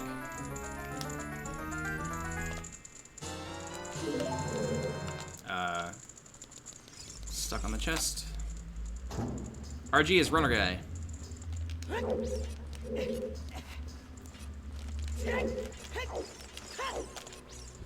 Blindfolded player, beta quest, bingo extraordinaire.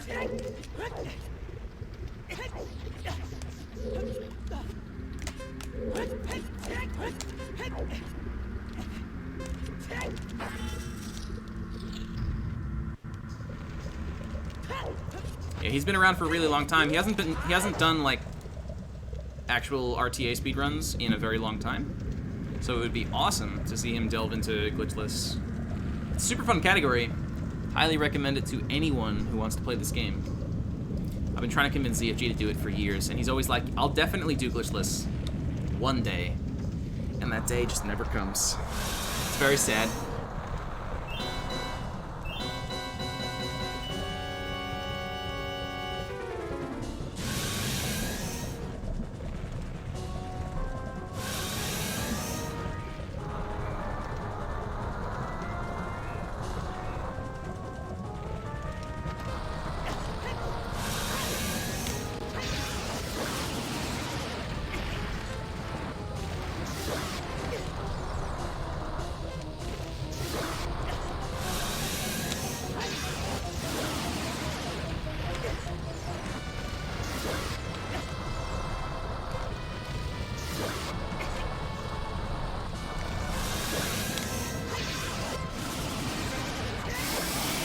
Cool.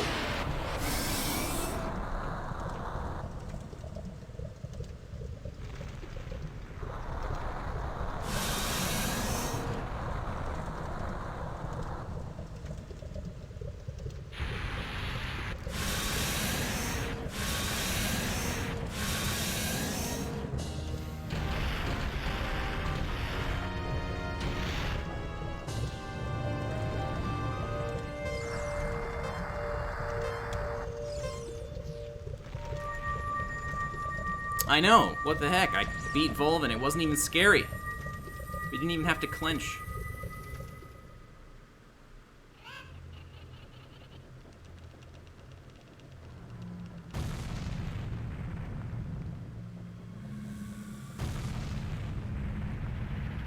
The last time I did that fight, I made it to the blue warp with like a quarter second to spare on the timer.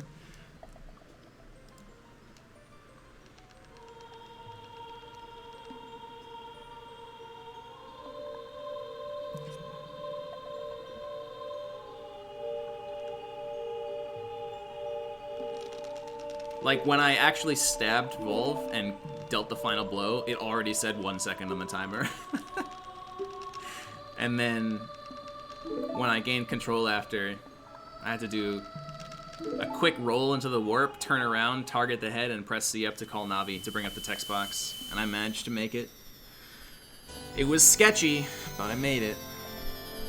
What's up, Mike? Thanks for good luck.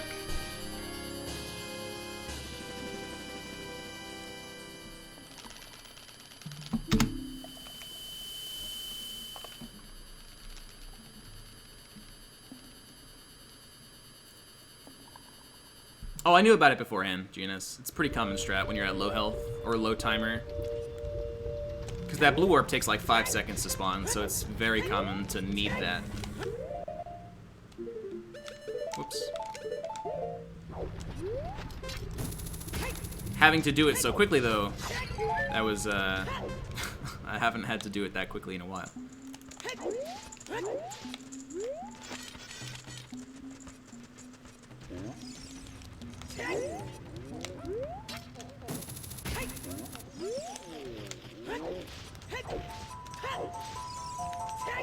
Thanks for the link, Chromium.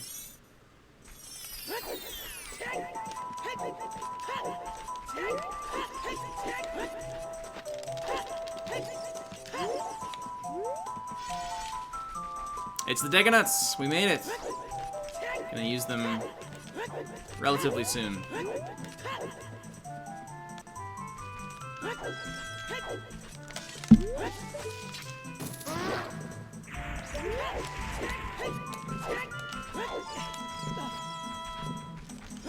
Let's go.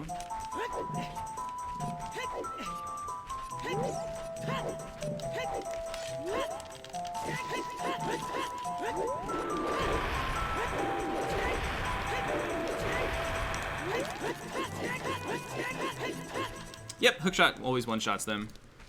Not the big guy, though. The really big one that I just dodged takes 3, I think? I don't know.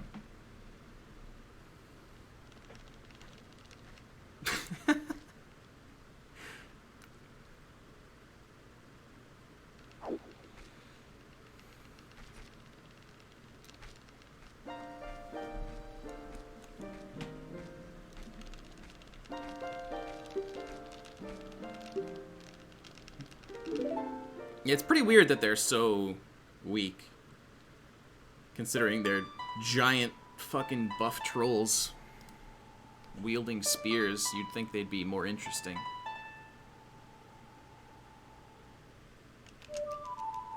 Instead, they deal a quarter heart and just throw you into the water, and that's all they do. And they have 1 health.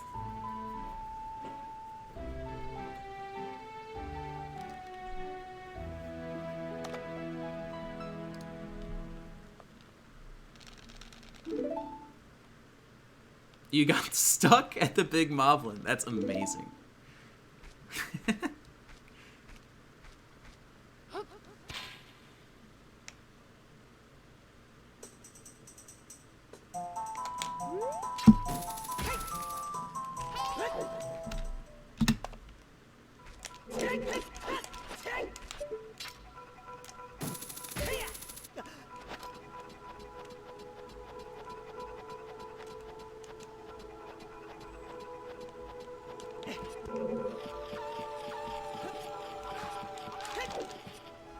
I have a good story for when I was little, too. I've told this before, some of you might have heard it, but...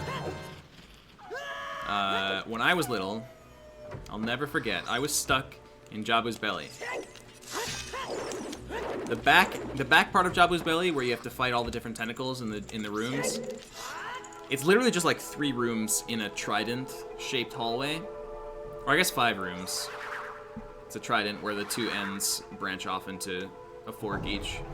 Either way, it's not that hard. However, that was the single most confusing hallway I've ever seen in my whole life when I was 7 years old, when I was playing this game. And I couldn't figure out where to go or what to do. Just couldn't do it. There's a Decanut, by the way. And I was convinced somehow that I needed to jump from the elevator to the blue switch in the second room. What's up, Clockworks? I was convinced that that's what I had to do.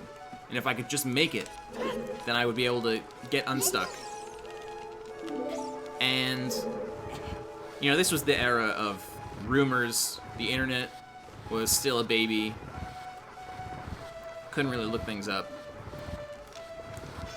And one of my friends in school said that, oh, you just need the potion that makes you jump farther.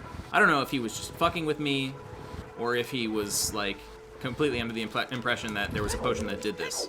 See, I, like, asked him, okay, which potion is it? And he's like, yeah, it's the green potion. And I don't think I had magic yet, so I was like, I didn't know what the green potion did.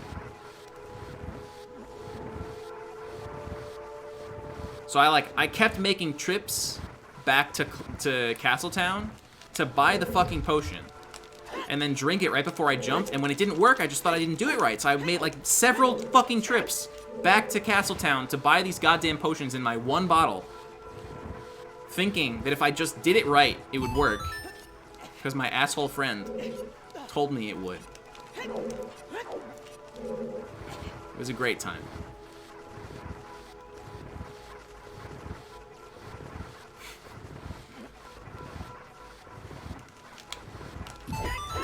You can tell how much this scarred me because of how clearly I remember it so many years later. Oh, that was first frame. That was scary.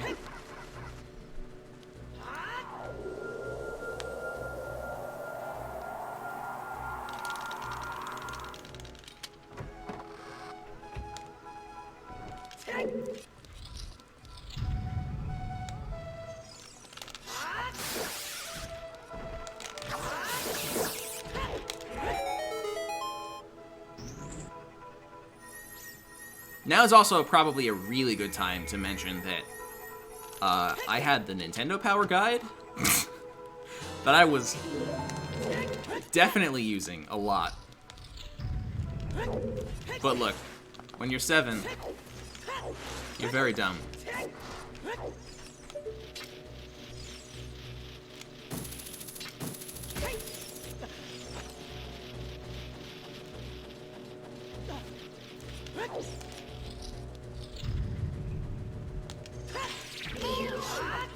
Cool.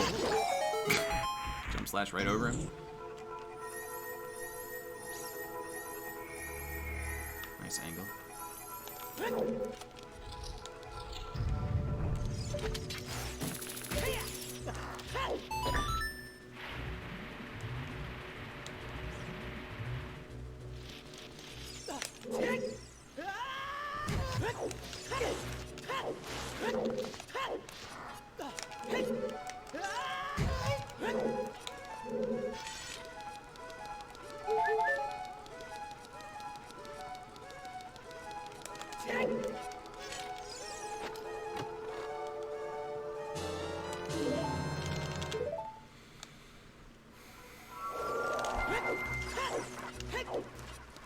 Does the guide have any big mistakes?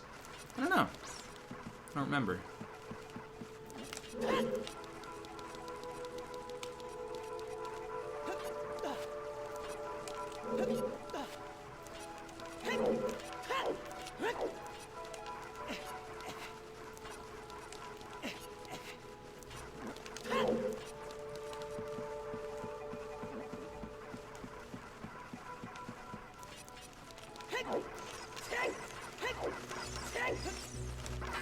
Damn, those guys were gatekeeping.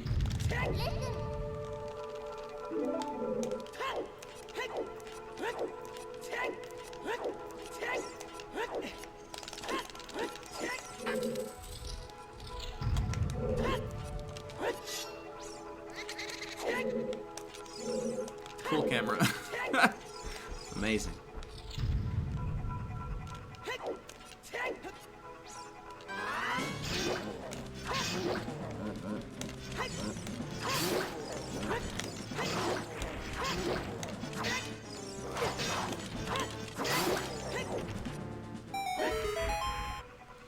No nuts. Could really use a nut drop right now.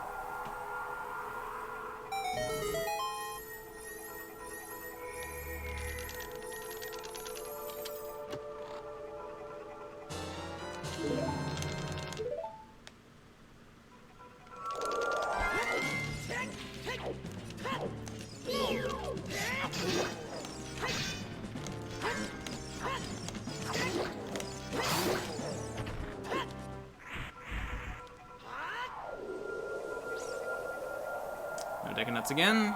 Dang.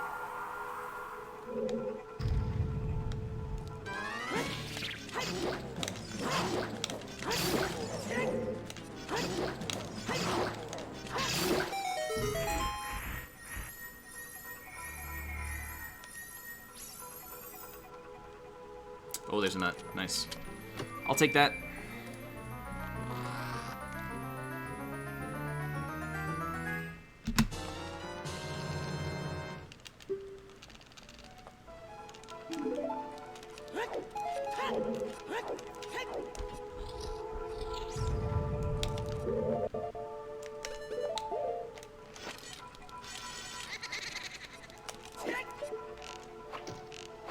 Come on.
Okay, here's hoping I Seth Ferris win because I have no memory of it. Nice.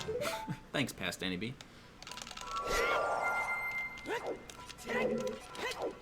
No, Pamela and Pamela's father are brand new models for MM.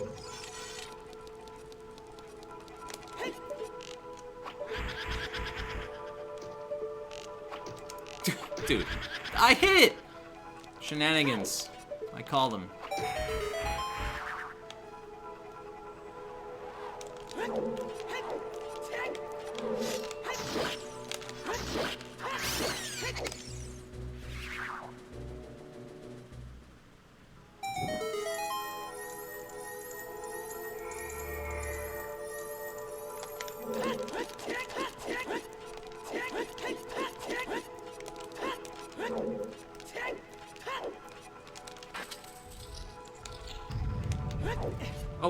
Oh my god, I am so surprised, one, that I didn't hit the knobby trigger because of how far forward I went before I jumped, and two, that I made it because of how far forward I went when I jumped.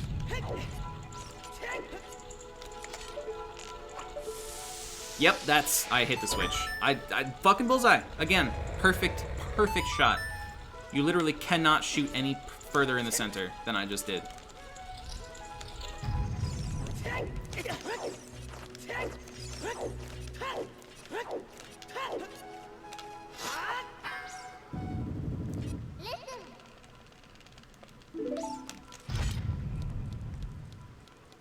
It's so funny. If you're above the switch, you have a million light years of leniency in hitting it.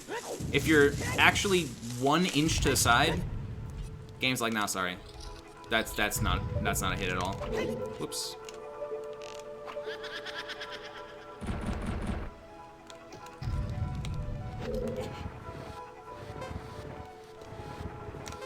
The text for the checkerboard room, Juke? Yeah, it's always there.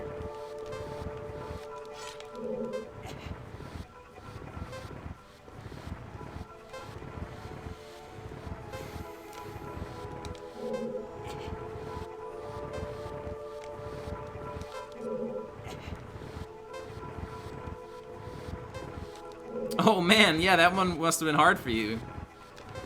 Thinking of Navi texts.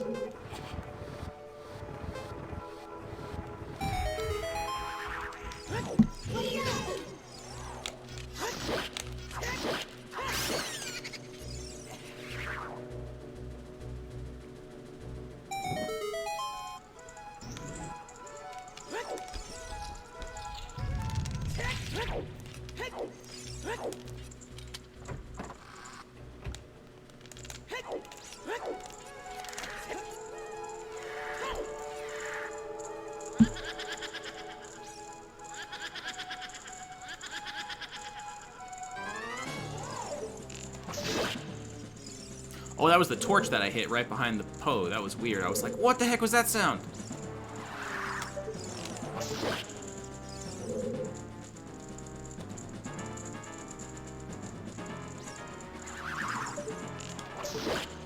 I didn't realize the arrow goes straight through. Till now. Okay, I want to know why that happens too. Why she sometimes ends up behind you after you hit her. What? Like, what the heck? Why is she over there? Ooh, arrows. Nice. And this is a fantastic cutscene camera right there. Just staring at a wall.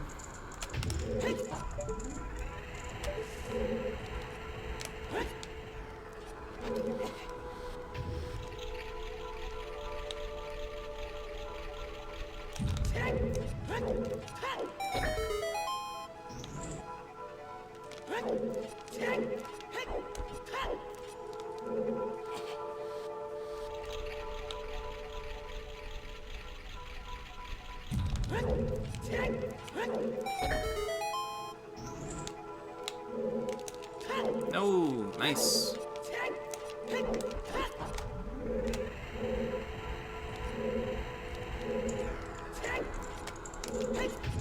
Come on. Should be this way, right? Okay. Wonky movement, but we're in there.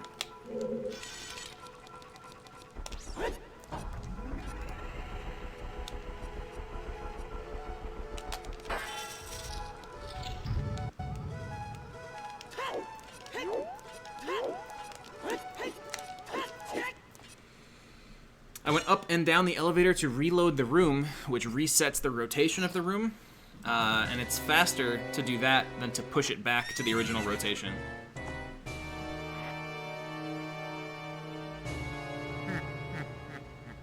Oh, I agree with you, Nolly. MM is the superior casual game. Definitely agree.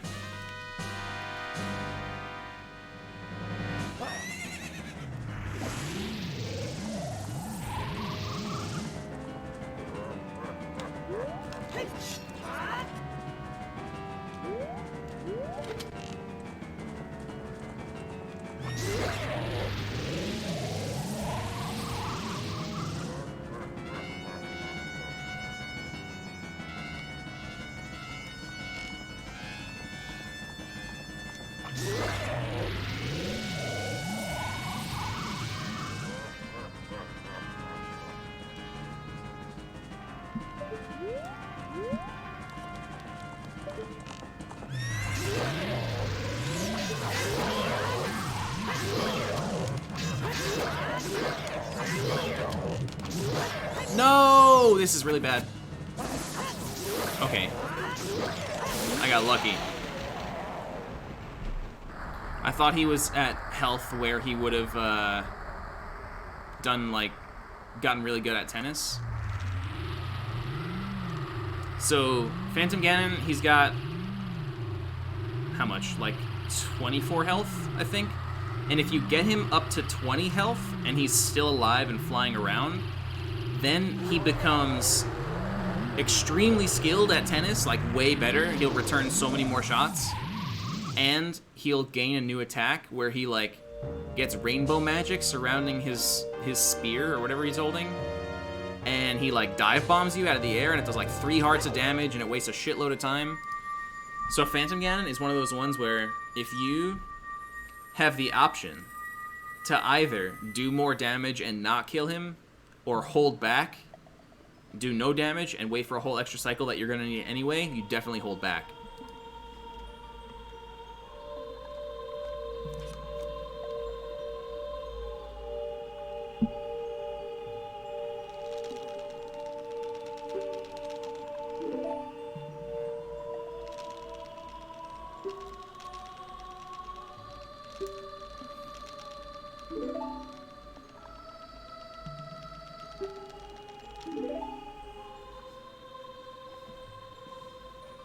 How's it going, Flo? Thanks for good luck.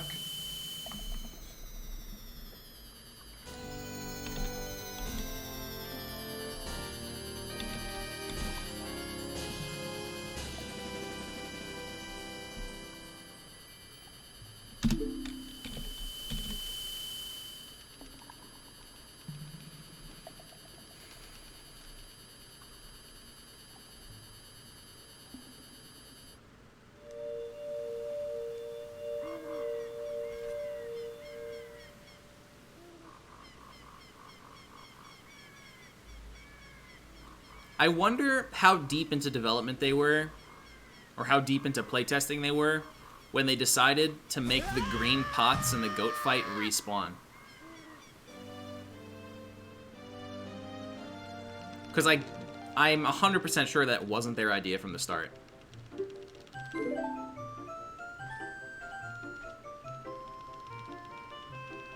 One boss attempt.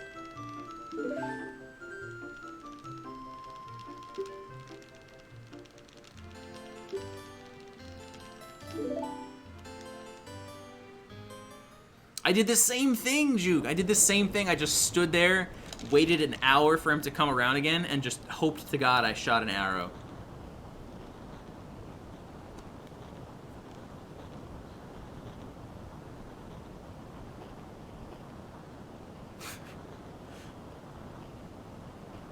I remember hating that fight because I thought that that's how you were supposed to do it. Because I was like too scared to get out there and run around with him. I was like, how am I ever going to catch up to him? I was like too dumb to know that the fucking Goron roll is fast enough.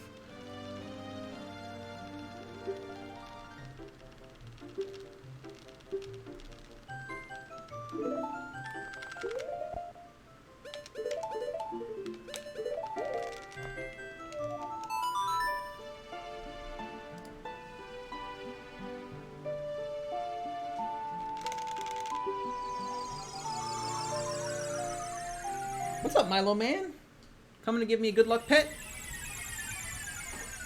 You're giving him a good luck pet.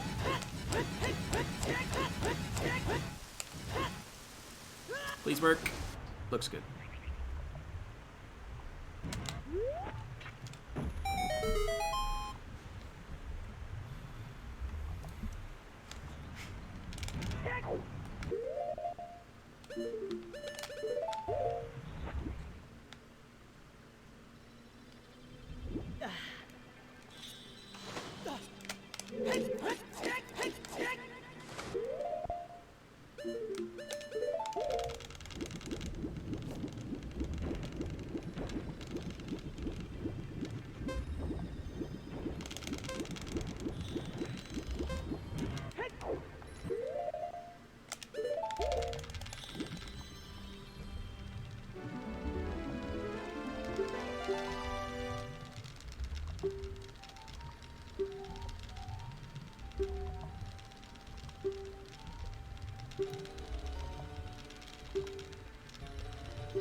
Has anyone ever done Majora's Mask custom maps for, like, custom Goron race tracks?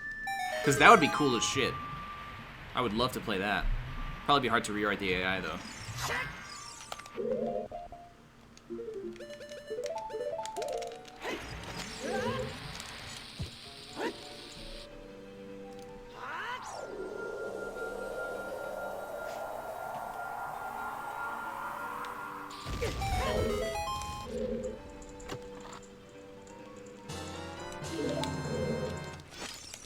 Oh, shit.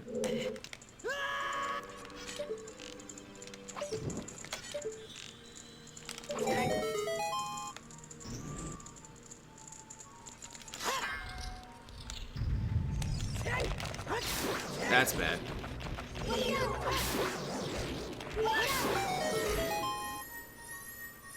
Decent save.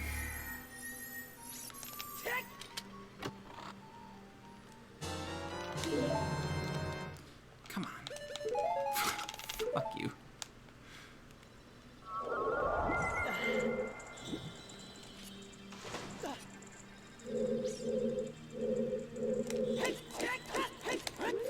This split is really bad.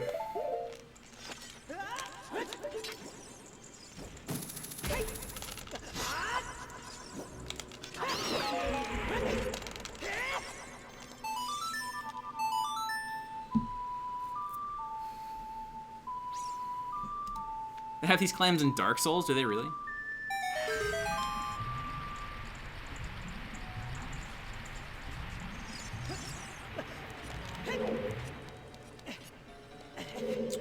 That was close. Almost didn't make that jump.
Yeah, I've never played OoT 3D. I played the first half of Majora's Mask 3D.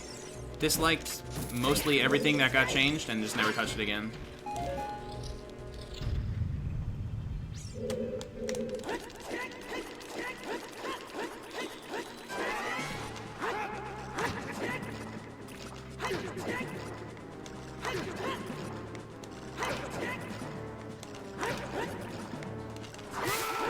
In fact, I think I stopped at GOAT. I saw what they did to that boss and I was like, nah, I'm done. Hey, Chef Bear, thank you for the raid, dude. How was your stream? Welcome, raiders.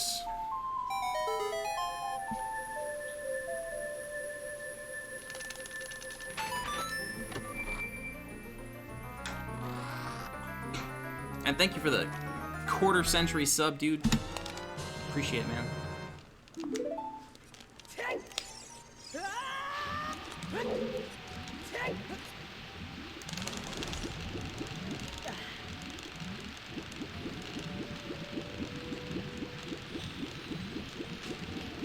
Oh god.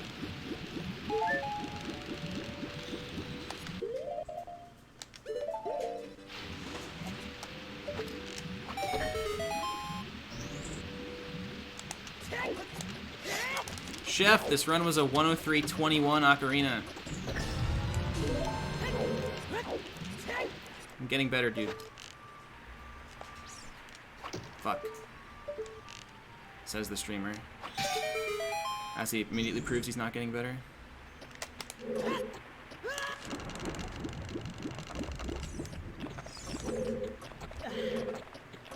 Oh, you were doing Glitchless today, Chef? I didn't know that. That's cool.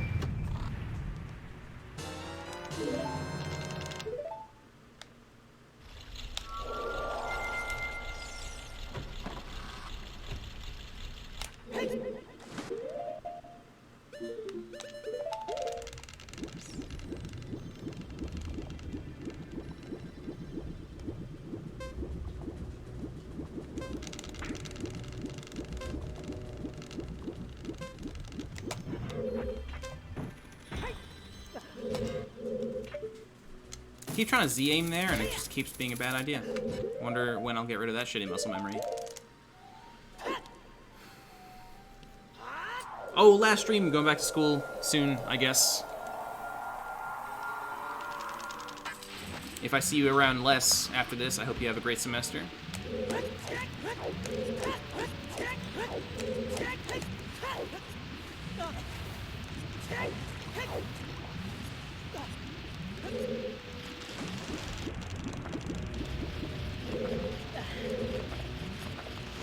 Is your school good for in-person classes at the moment?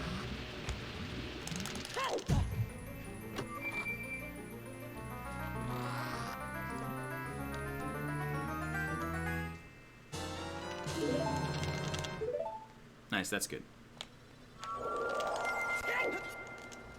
What? Come on, Link, buddy.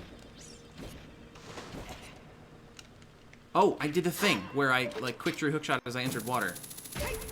Wow, that was weird.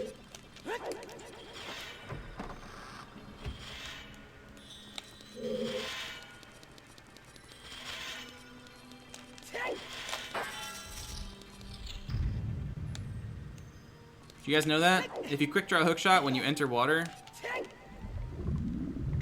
then hook shot won't work when you pull it out again. You have to like clear quick draw by pulling out another item. The first time that happened to me, I was freaking out. I was like, oh my god, my game is broken. The hook shot's not working. Everything is dead.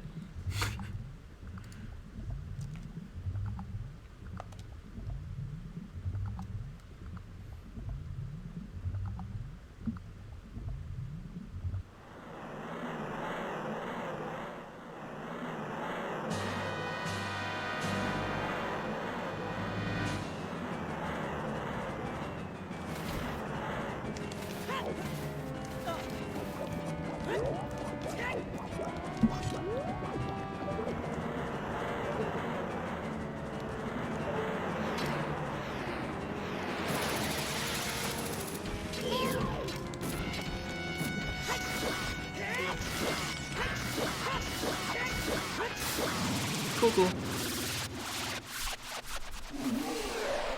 Could have saved more, but, you know, weird stuff happened. Golden Fire Medallion. Nice, dude.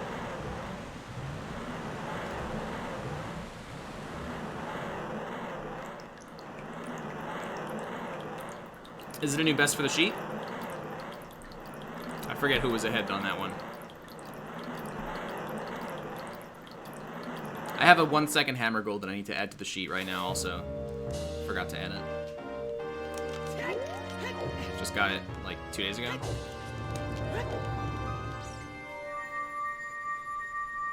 No, Chef, that's awful, dude. That sucks a lot.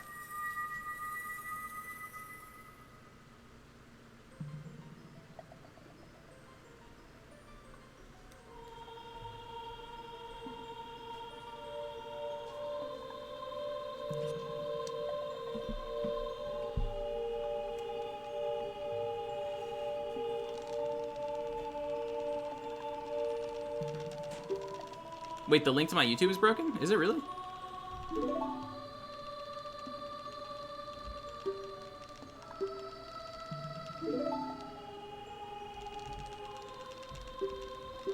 I should probably add a space between the exclamation point and the link, but...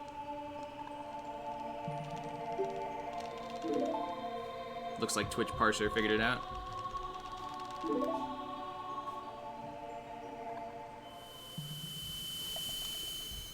Alright, that's good.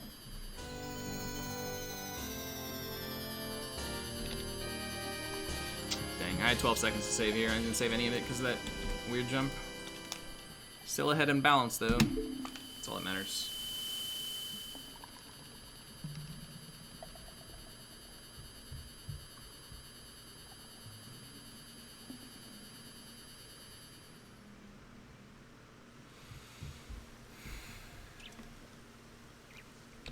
Head in balance, but plus 20 on PB.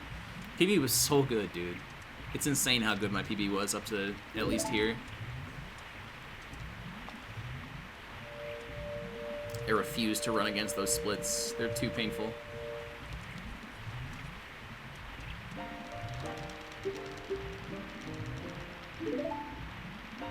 A second better, okay. I have never played Dark Souls, nope.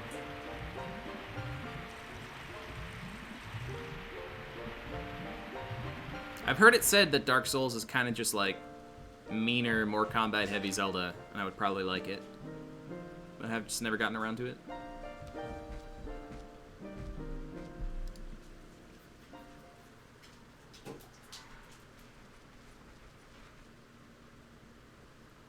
Nice, Chef.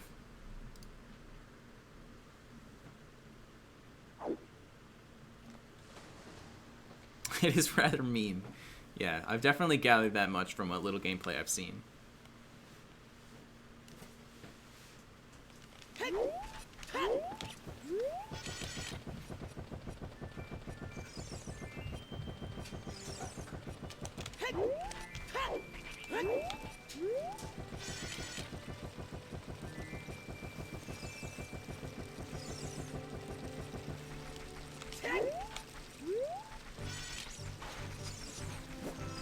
Is it one of those games where I should like skip the first one and jump right into number 2?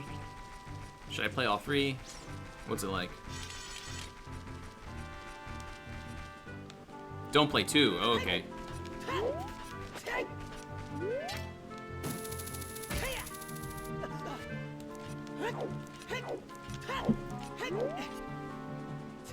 Just play 1 and 3. All right. Wow, that is unanimous. Skip number 2. What did they do wrong?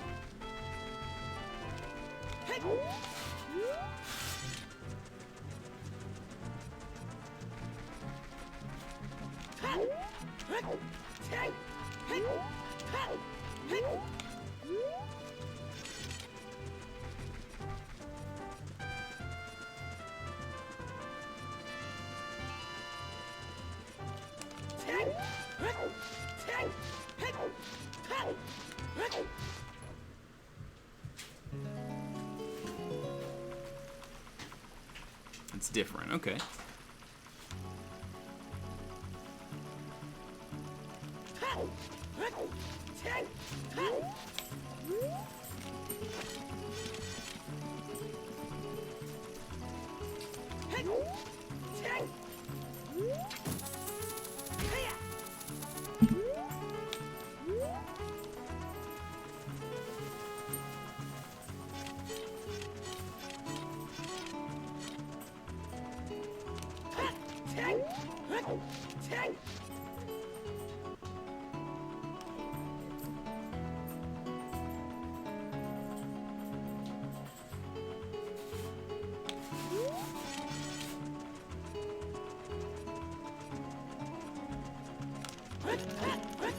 Did you guys know the Gerudo guards can't detect side hops? They can only detect walking. So as long as they're not looking at you, you can side hop all around and they won't turn to face you on purpose.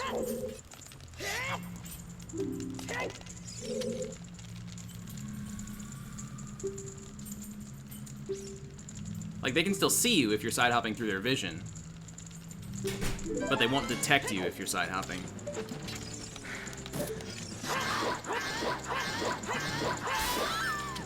Yeah, Moose, they intentionally turn to face you all the time if you are walking around nearby them. But if you're side hopping nearby them, they won't turn to face you. What's up, Jester? Hey, Oski baby. Will this world record? I certainly hope so. It's definitely on pace for it.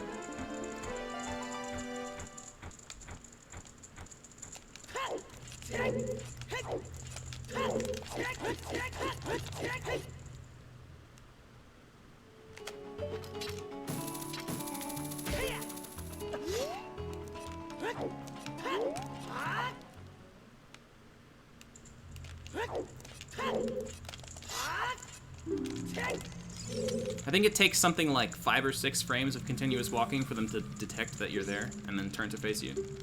So if you just mash the A button while you're side hopping, it's pretty safe.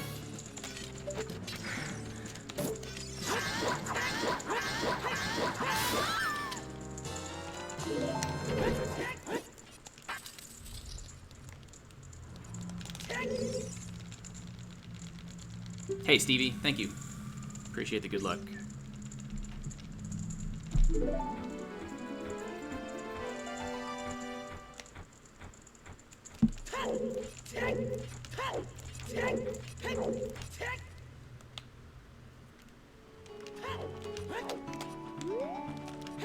How do I click so fast? I don't really know how to explain it. Just pressing buttons as fast as I can.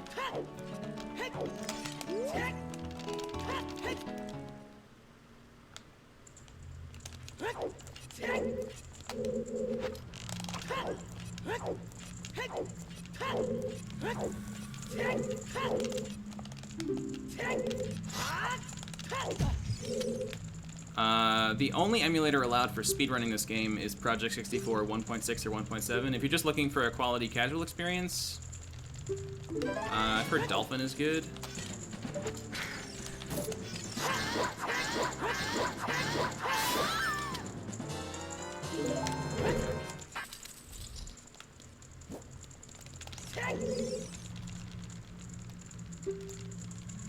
Alright, you got it. If I ever play Dark Souls, I'll stream it. Promise. Streamed on follower-only mode. How come? Will people spoil it for me? Or is there just a bad community surrounding that game?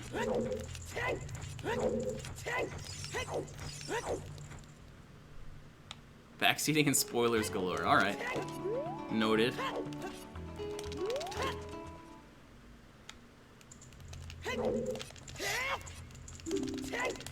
If it's such a difficult game, it's definitely one of those things where it's probably easy to get frustrated from people trying to backseat.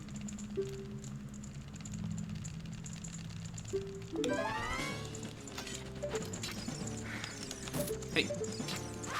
Nope, don't do it.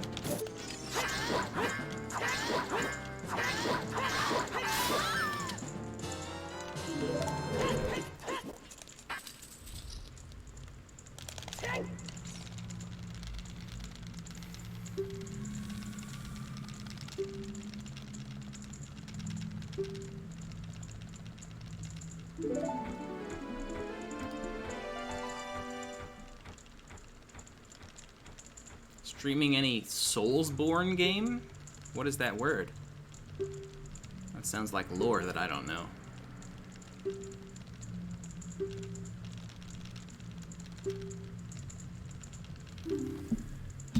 Dark Souls or Bloodborne. Oh, is that like...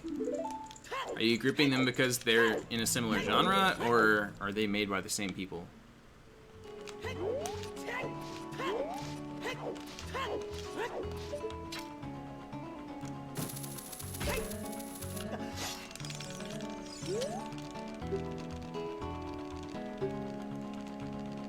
They're equally shit. Uh-oh, we have a dissenter in chat.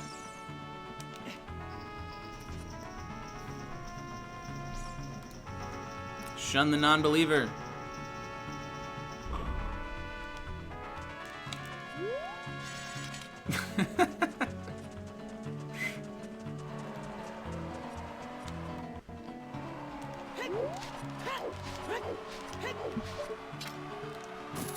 What? Really?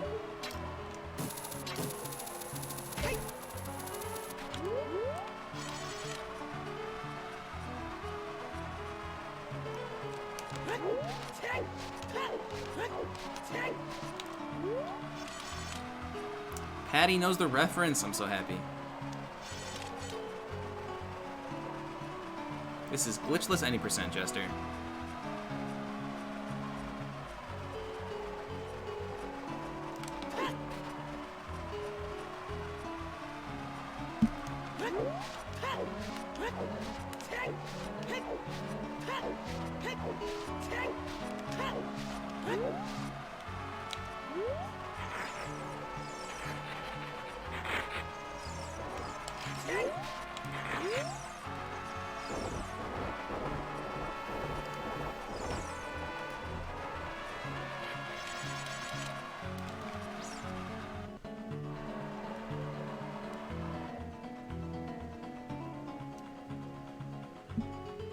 Alright, can I make it before nighttime?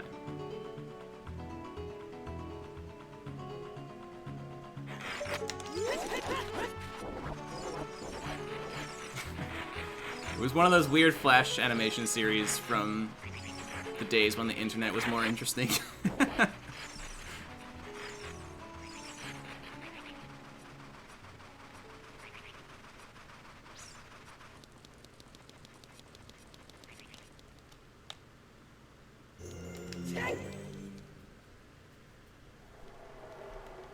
Yeah, I do bingo. Do it pretty often lately. Usually, if a glitchless run dies early, since the runs are so long, I probably don't have time to do another one. I'll do a bingo.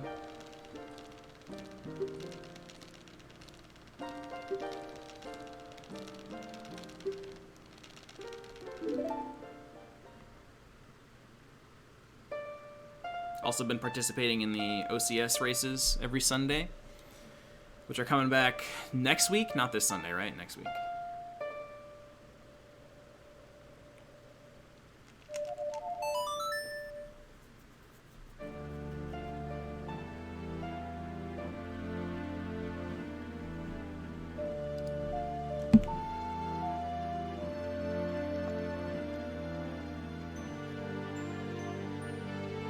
I do, Mac. Yep. Like, PB that I'm running against is the world record.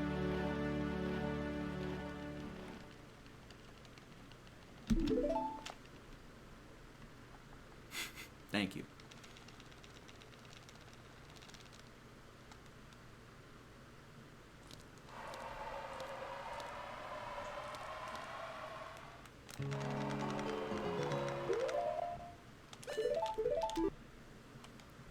How's it going, Budward?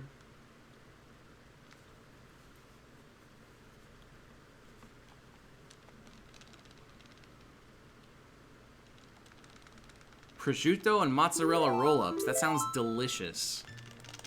Deliciously Italian.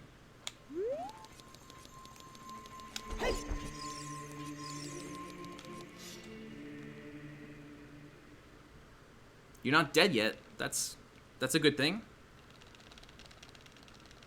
If you were dead and typing in chat, I would be concerned, but I'm glad you're not dead.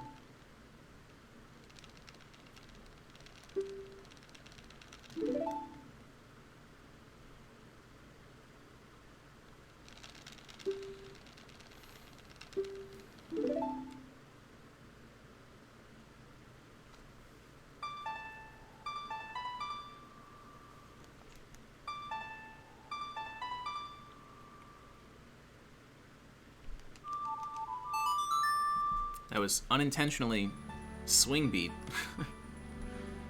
Speaking of, I just watched Soul yesterday. The new Pixar movie. It's so good, dude. Pixar just never fails to make me happy. I don't know how they do it every single time.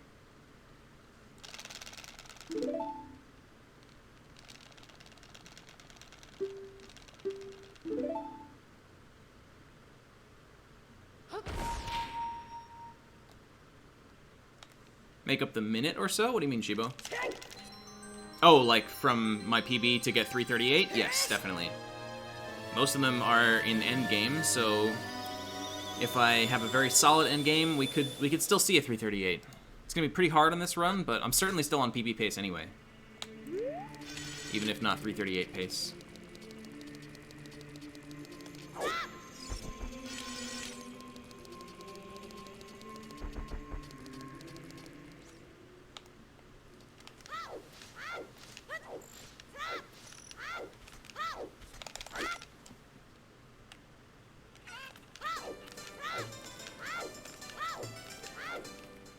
.338 in this category is like... We're still at the point where, as long as I have a good run, I'll get a world record. 338 requires, like, an exceptional run. Like a truly fantastic run. On a caliber that we've definitely never had before.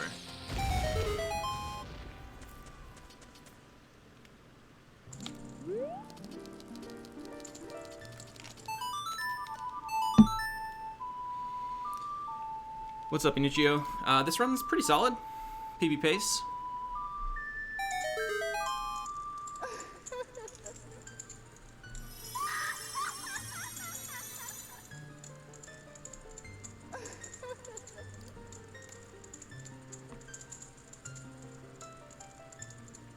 What would I recommend for someone who's getting interested in running this category?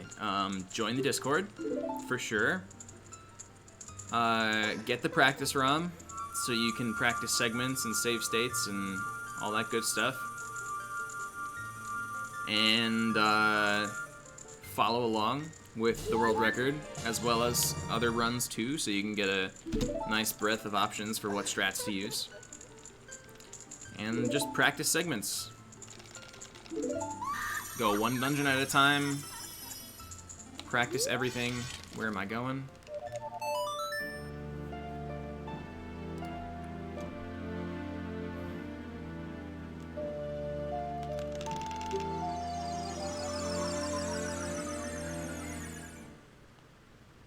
Is what's still fun? This run?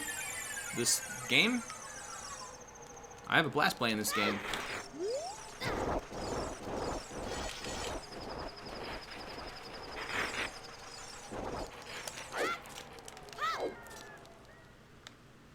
Any percent is not the most competitive category, no. Any percent is of the top few runs. The world record, me, and Safe State are all extremely good runs. Shit, I just wasted 4 seconds by accident. But not many people really like playing that category, so it's the leaderboard isn't nearly as stacked as it could be. Definitely the Barrow. The Bear Ox, my bad. Sorry. Name's kind of dark, I couldn't read it. Yeah, speedrunning is awesome, and the better you get, the more fun it is. Getting to push for top times is really, really cool stuff.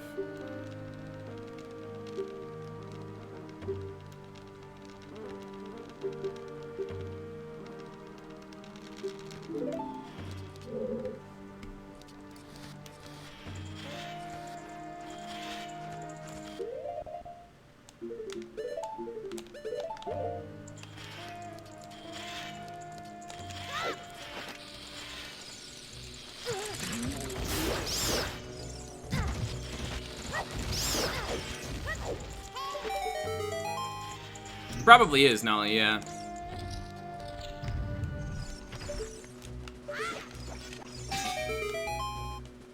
There's a lot of people running Glitchless right now. And, you know, to be honest, once SRM started to get a little old for some people, I saw this coming. I was like, I bet that people, a lot of people, are gonna get burnt out of doing glitched runs because of how powerful SRM is and how crazy it is. And I bet Glitchless is gonna get some traffic. And it seems like I was right. A lot of people are running this category and enjoying it. This is an interesting camera that I've never seen before. SRM stands for Stale Reference Manipulation, and it's an extremely powerful glitch that was found towards the end of 2019 in this game.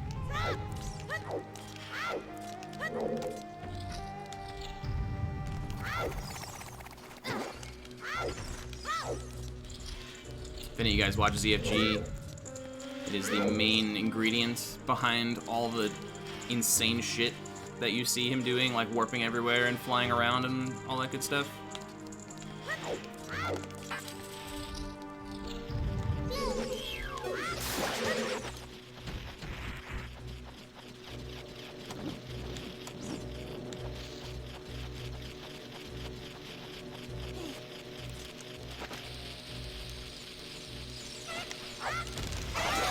Dang.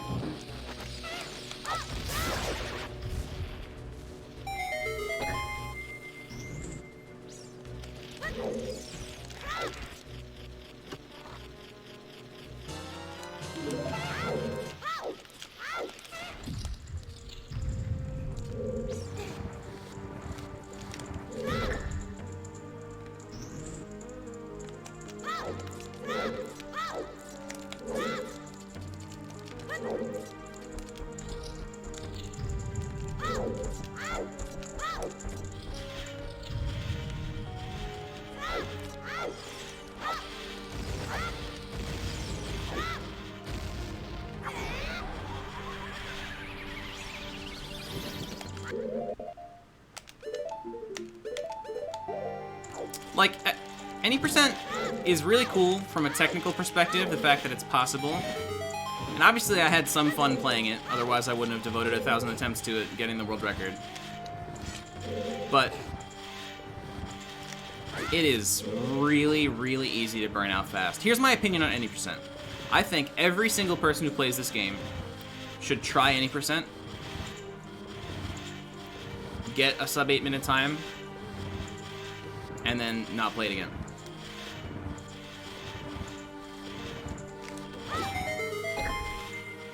Because, like, there's the main reason why any percent is so painful to go for top times is that there is a 14% chance to save 5 seconds in that run with rupee RNG.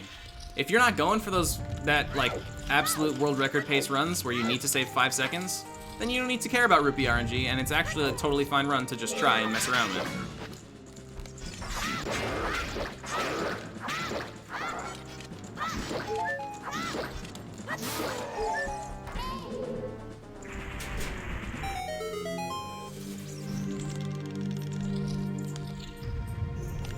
It's not fun to grind, but it's cool enough to learn, just to like say like, holy shit, I beat OoT in 8 minutes. You know? That's cool in and of itself, and I think everybody should just give it a try.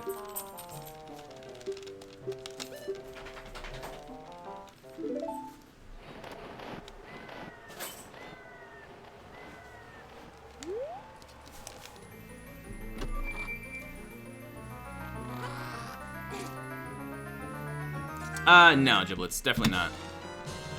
Any percent is not good for game experience in the least.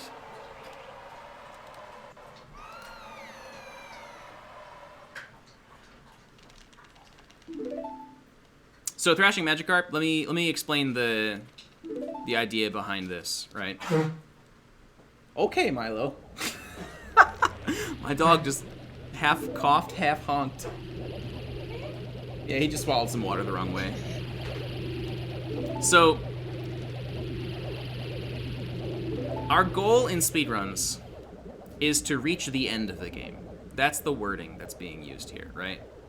Now, beating the game, what does that really mean? It means usually resolving the game's plot, right, in order to get to the end. And usually that means beating the final boss, right? Usually it means going through the game's content. Would you say that you beat the game if you warp directly to the final boss and kill him and don't do anything else in the world? Like, is that beating the game just because you beat one boss? Like, it's hard to say, right?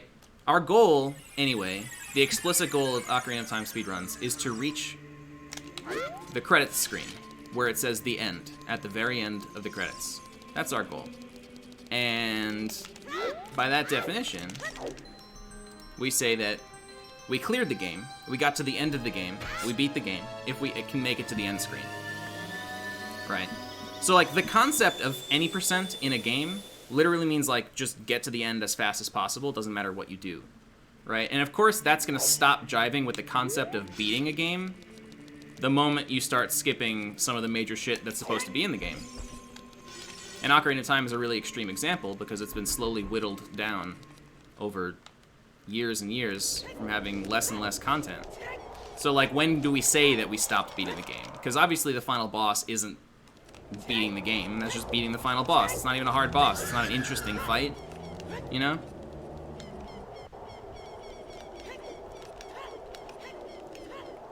So we can't really define what beating the game is because there's no, like, there isn't really a standard definition of beating the game unless you're playing it in a casual sense and you actually clear the whole game and you get through everything that was meant to be an obstacle in your path, you know? So we don't even try to say that we're supposed to be beating the game because it doesn't make sense for speedrunning at all. So we just say get to the end because that's the goal. And when you look at it from that perspective, it's totally fine. You just gotta, like, have that separation in your head that, like, terms that apply to casual gaming can't apply to speedrunning just because the two are completely at odds with each other.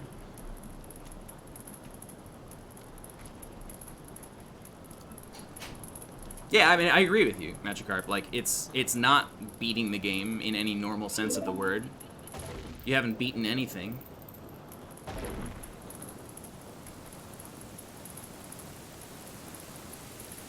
But that's why we don't really call it that. That's why beating the game is not our goal.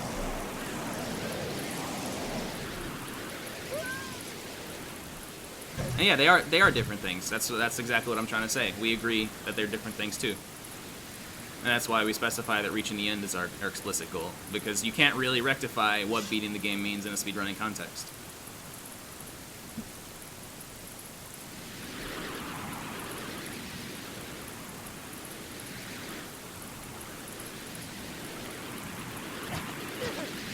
Well, you know, when I say, like, oh, I beat Ocarina of Time in 8 minutes, that's just language, you know?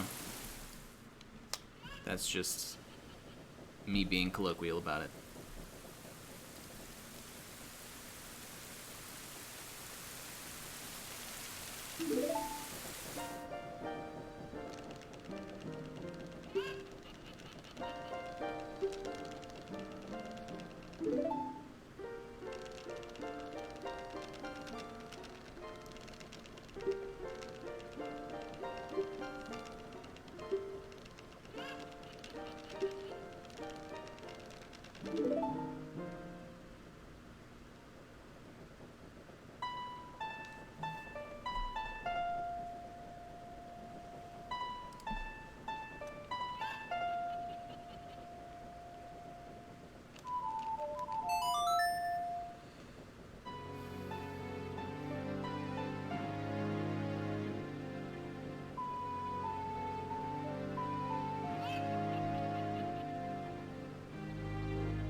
Depends entirely if the remaster is good in triplets. Hard to say. Speedrun community for this game tends to lump all versions of the original game into the same, under the same umbrella. Like, for any speedrun category, you can play whichever version of the game is fastest for that particular speedrun, right? So like right now I'm playing on the Wii Virtual Console because that's the fastest way to play Glitchless. But anything except Ocarina of Time 3D, because that's a completely different game mechanically. But if the Switch version is based on this one, then we'll have to do a lot of testing and see if it's a good version for speedrunning. Oops.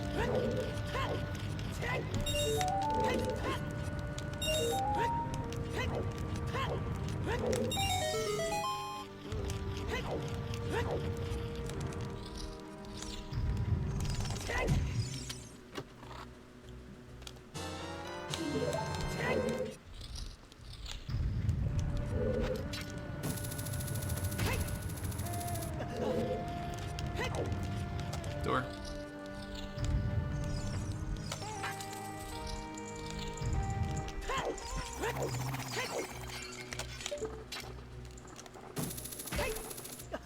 No. Been doing that a lot lately. I need to step back a little bit so I can aim higher.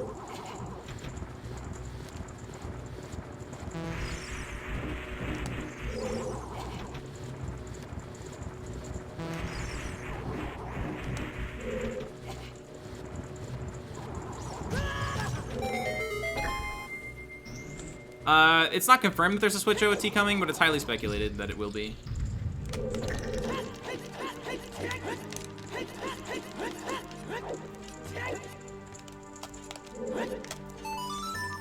People think that it's gonna be like the 3D collection like they did with Mario last year. Oh, it didn't work. Weird.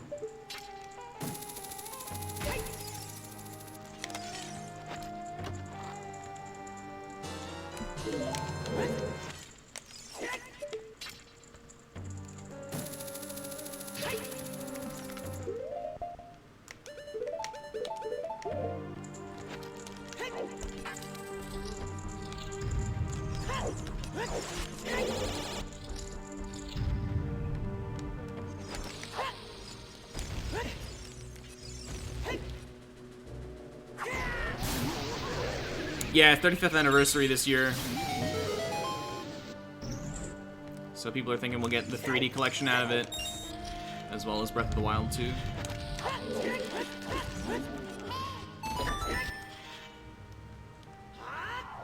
And if there was ever a year for Zelda Maker, this would be the year. Man, I would drool all over that game. I really wish there was a Zelda Maker.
You hated Odyssey? What? Odyssey was so fun.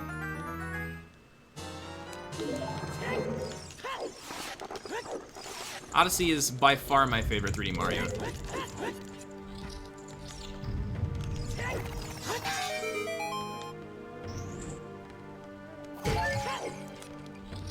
I think I remember talking about this with you, Noe.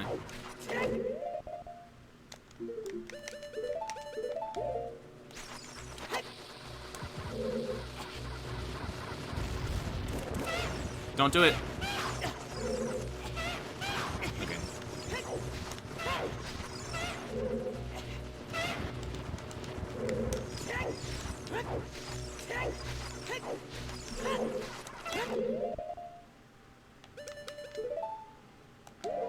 What's going on here? Bro. Okay. You got Outer Wilds, nice, dude. Definitely play that game. It's so good. Play it soon. Early in your semester. Because it will take an entire weekend to get through it if you play a lot. So do it before you have a lot of work. Both Ori's and Hollow Knight, dude, you are fucking stacked for the next several months. Those games are all fantastic. Yes, while I have people here, while I have a lot of people here, play Outer Wilds. Just do it. Just take me on my recommendation, just do it. Not Outer Worlds, Outer Wilds.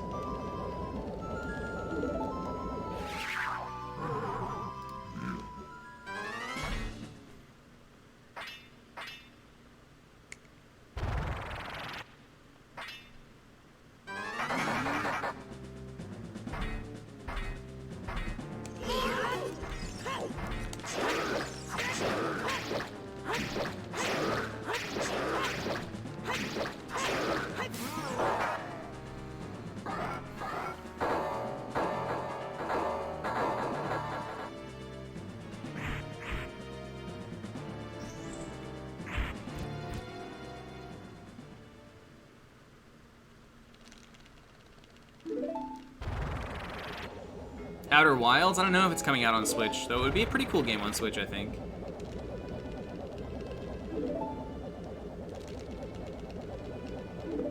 It's such a fantastic experience. Outer Wilds was far and away my game of 2020. What's up, Crater? Thanks for good luck.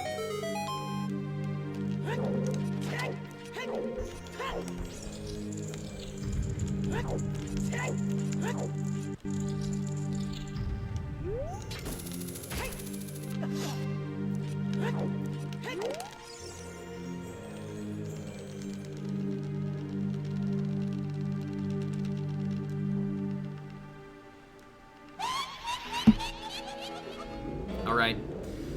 I have some time to save at Twinrova if it's nice to me. How are we doing relative to PB? Let's see. Plus 18. All right. This is still very much reasonable PB pace.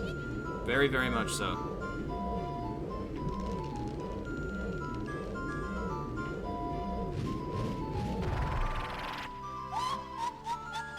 Come on, Twinrova. Be nice to me. I lost 20 seconds to this fight in my PB.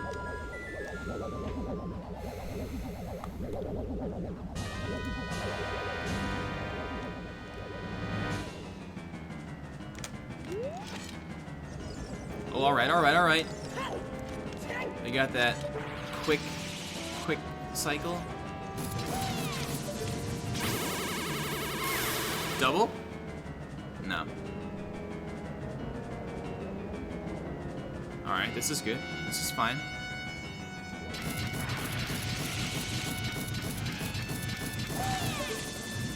Let me get that double. Let me get that quick shot double, dude. Oh shit, it happened. Hell yeah.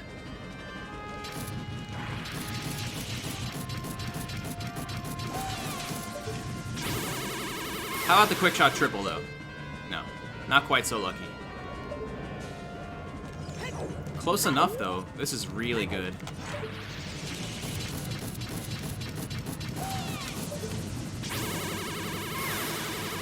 Dude. Fire MVP.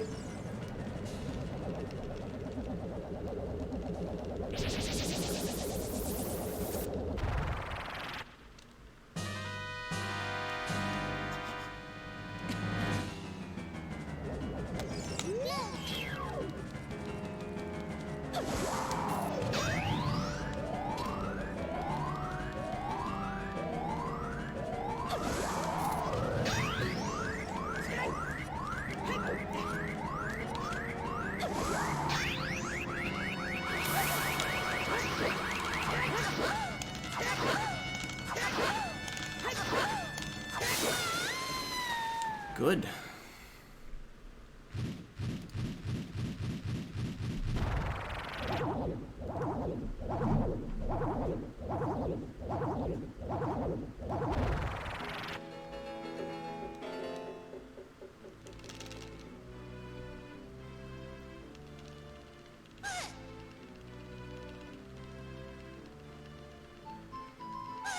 You can, Chef? I've never seen it.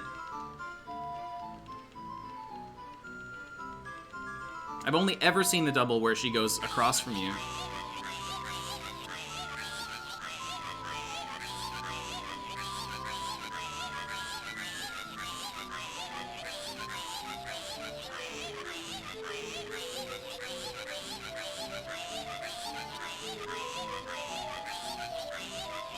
Really? That's weird. I've literally only ever seen it from across.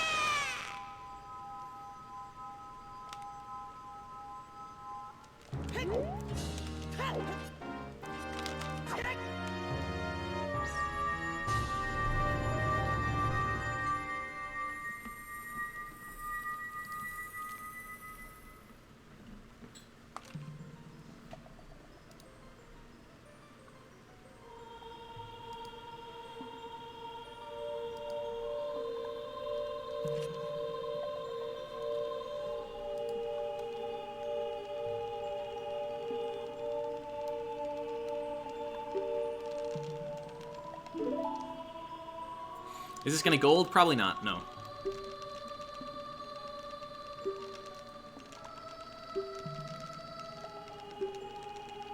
Well, actually, certainly not. It might have with that RNG had I not missed the sun thing and gotten turned around by some of those pots. Still a very good split, though.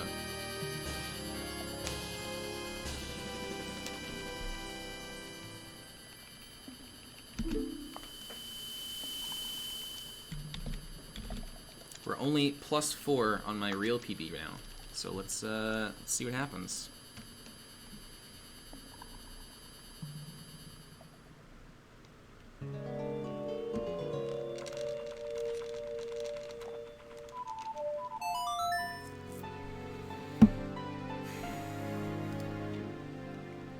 I'm timing against my balanced splits, where live split attempts to even out all the time loss I experienced across the splits more evenly, so that the run isn't quite so lopsided with tons of really good splits and a couple really bad ones. Makes it more enjoyable to run against it like that.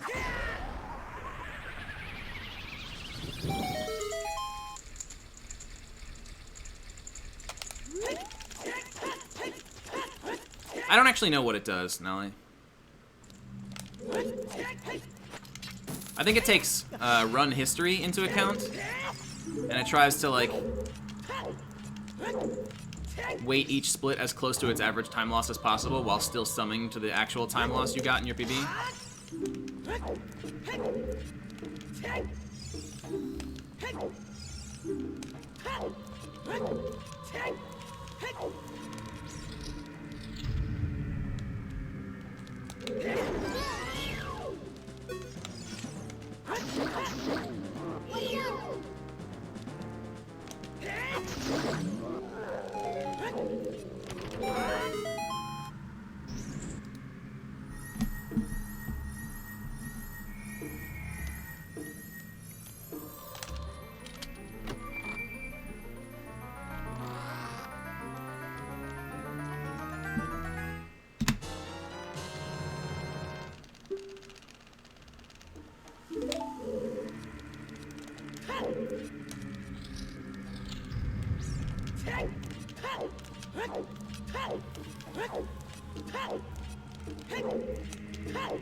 I think the moment a cutscene happens, Judo, your analog stick becomes completely inert.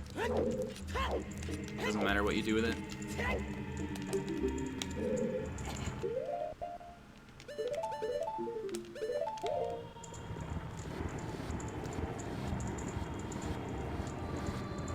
Alright, come on. Give me first try. If I get first try, this would be so good. Please, please, please, please, please, please. First try. Let's go. Damn. Alright. Second try? Second try is the least likely one. Come on, come on, come on, please. I don't want third try. Fuck! Of course we get third try. Alright. Third try. Gotta go fast now.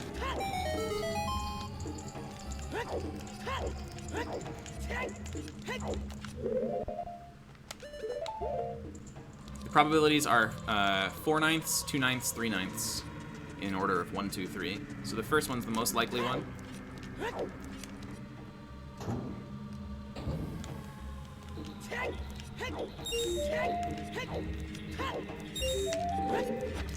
It's intended to be 1/3 even across the board, but they screwed up their math. Yeah, 338's absolutely dead. PB isn't, though.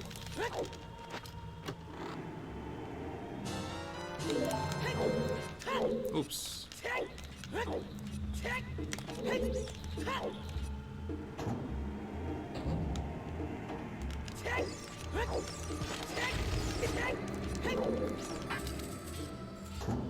How do we know they screwed it up? Because they've looked at the code.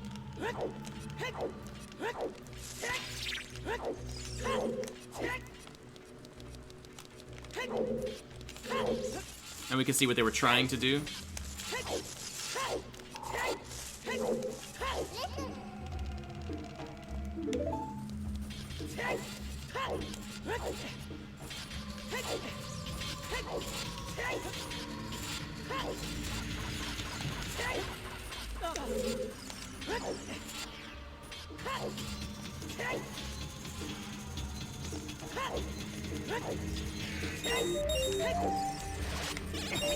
Ah.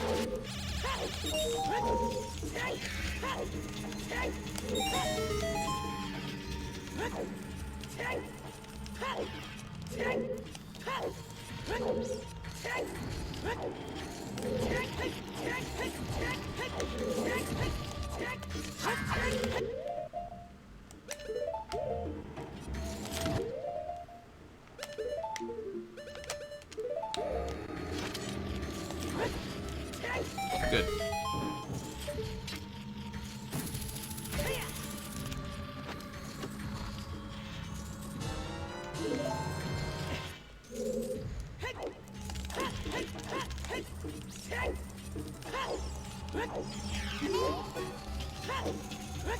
Shit.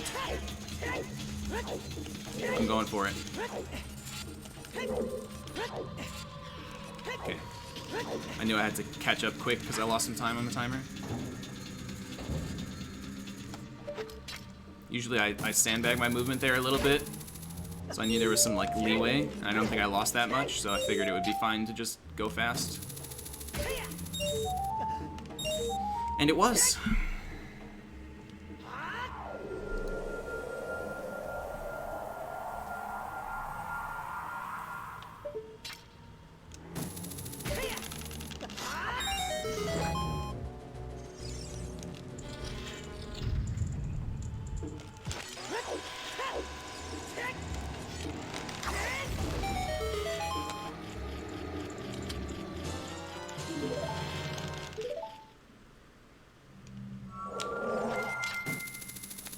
Nice.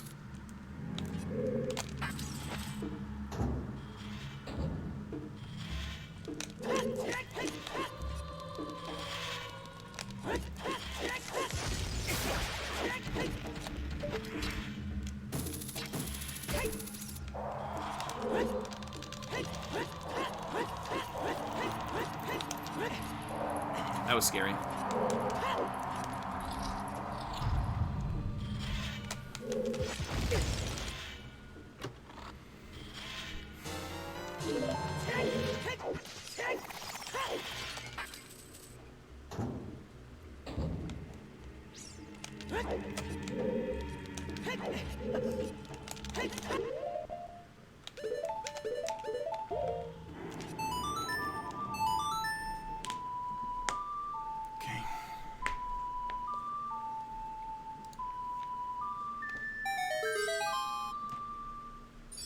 Sound design in OT is really good.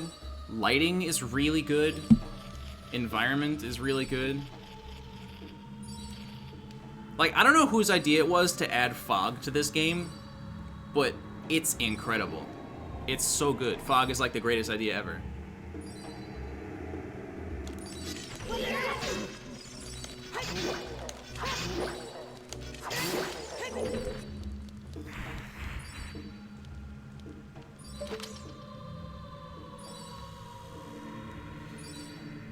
What's up, Achaeus? I'm playing on the Wii right now.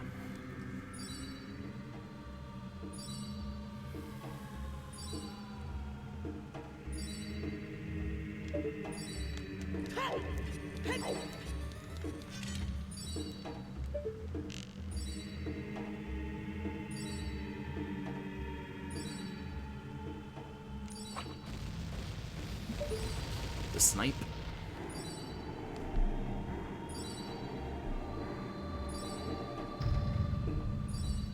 Welcome, Achaeus. Glad you're here, dude.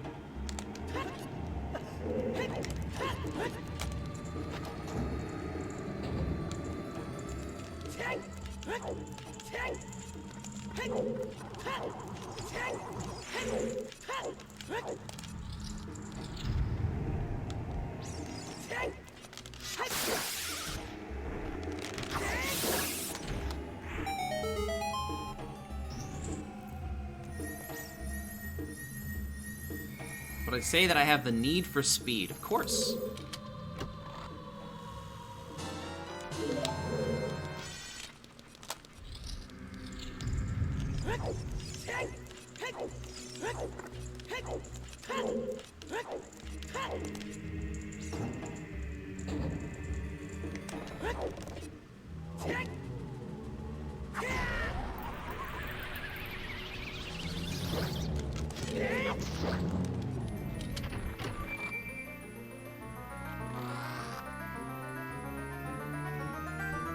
No one's running unrestricted at the moment.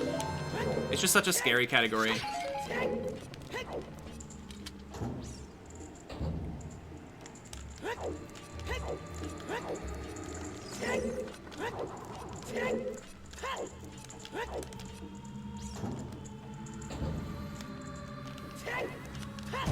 Wow. That shit's so dumb. It's so far out.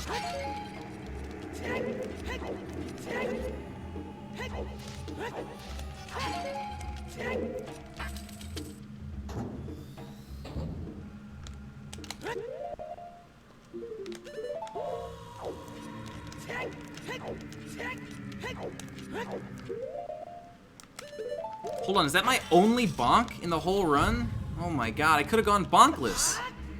Alright, it's metronome time. See you guys on the other side. Hopefully it works.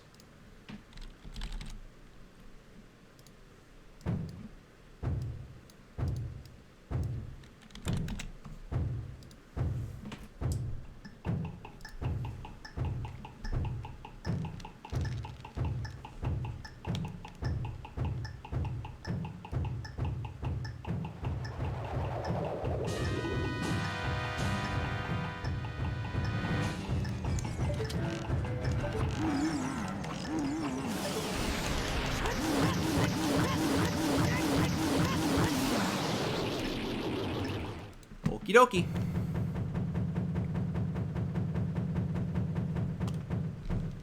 We gotta run.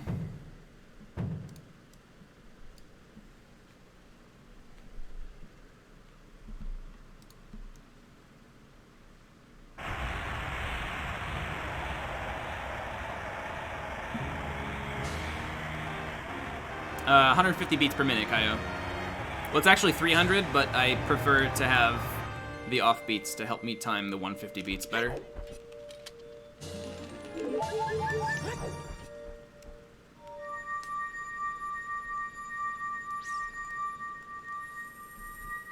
Yeah, third try truth spinner hurts. That's like a little more than 20 seconds down the drain. But, you know, it is what it is. Still PB pace, so let's see if we can squeeze it out.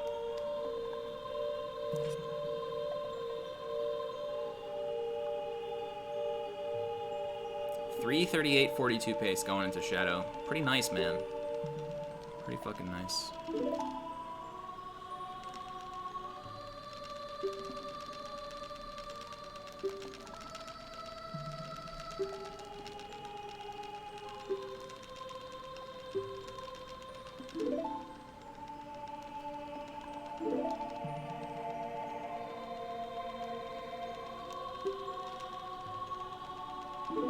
Damn, this cutscene lasts so long.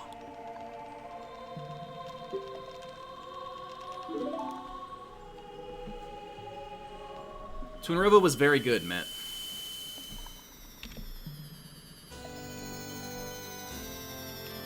Alright, let's just compare to real PB now.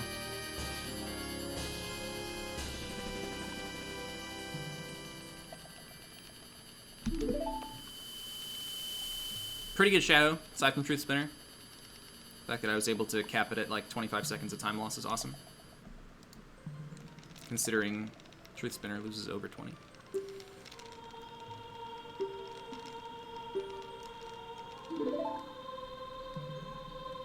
And I still saved time, because PB was so bad.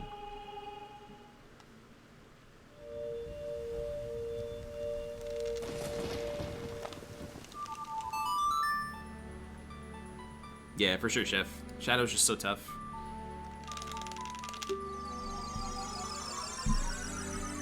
World record pace, indeed.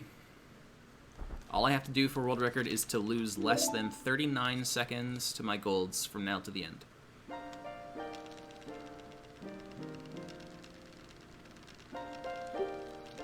Which, unless I make massive mistakes, is extremely doable.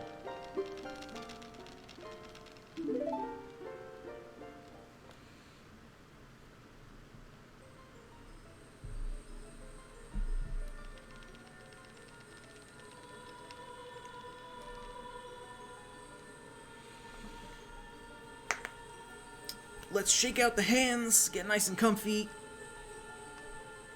get a good run in, do some stretches while I have the free moment.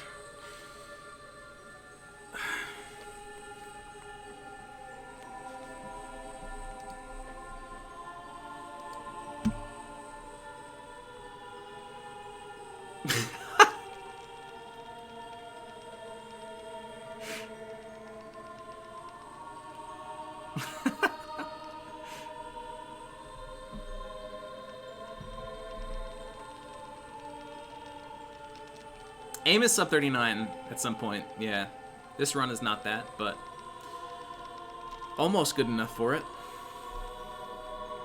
If this, if I had gotten first try Truth Spinner, this would still be 38 pace by like 10 seconds. Which would be very hard to get a 38, because losing less than 10 seconds from here to the end is pretty tough, but it shows that I'm capable of it. I'm just RNG away from being 38 pace at the end.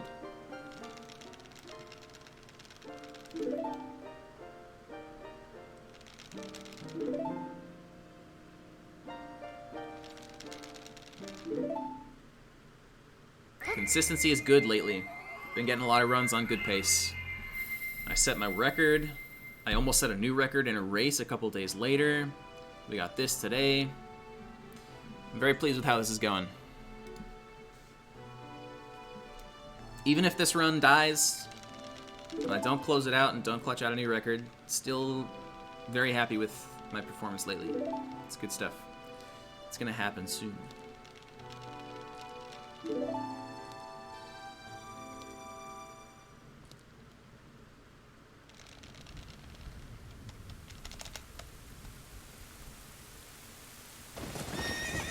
Go for it, mutant.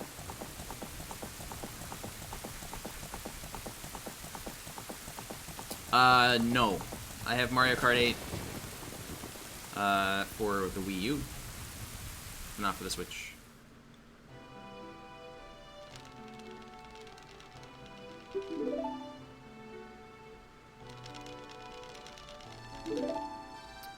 It kinda option comp.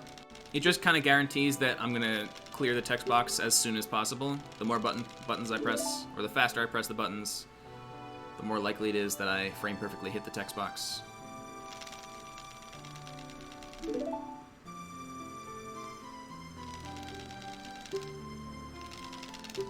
The text itself scrolls at a set speed, but when it's done in each text box, I have to press a button to advance to the next one. And rather than timing every single one, which would be too hard, it's better to just mash as fast as you can.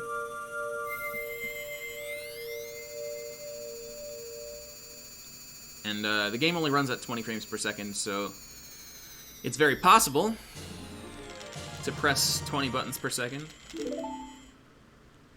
Hey, Rogatussin, thanks very much for the raid, man. How was your stream? No, IQ hasn't been relevant to any percent since like 2014, actually. Actually, since January 1st, 2015. That was the last time an IQ any percent record was set by Jodenstone.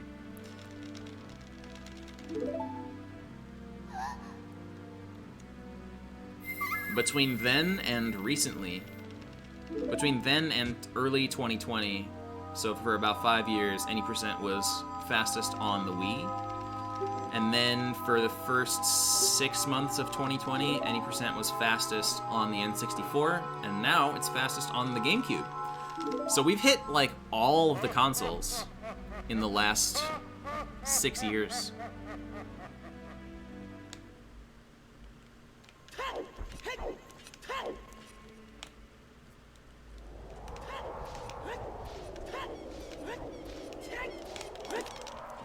Not Wii U.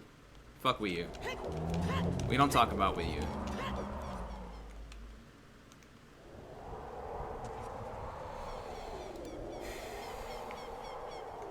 Welcome Raiders from Robotussin stream.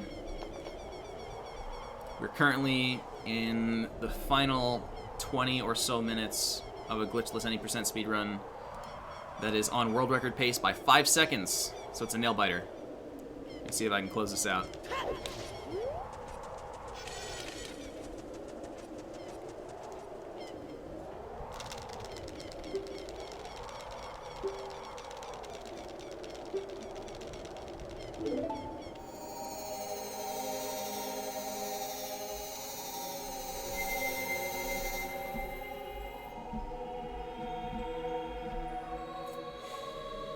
Thanks, Estienne.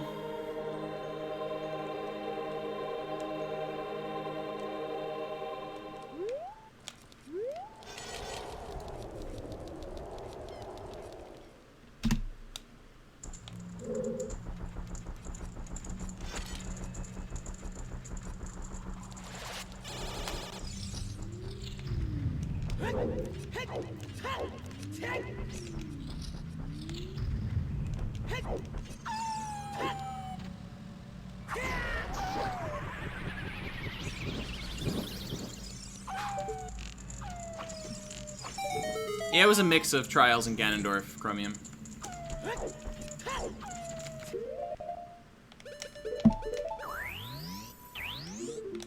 This is balanced flow. My PB didn't actually... Oh no, it's not. It's not balanced. I moved back to my regular PB. I think I might have flubbed playing Prelude out of Shadow in my PB.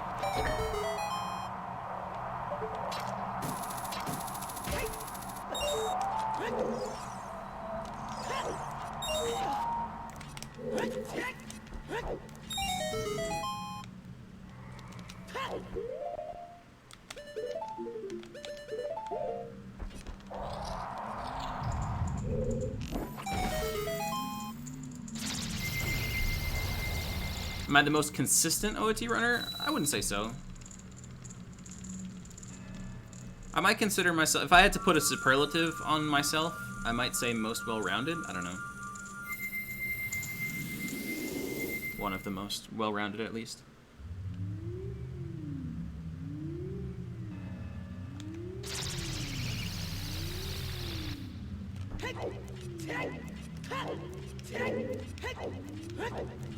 Which has kind of always been my goal. I've always wanted to be like pretty good at everything. Most interesting.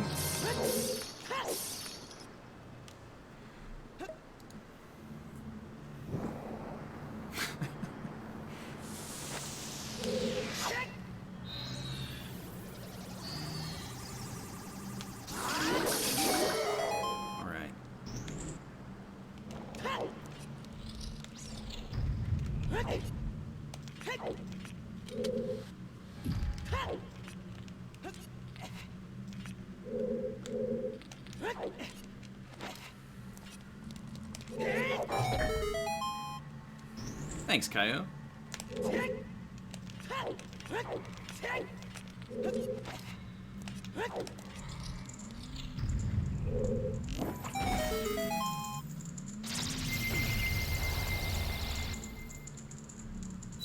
What happens if the timer runs out? I think you void out and have to start the room over again.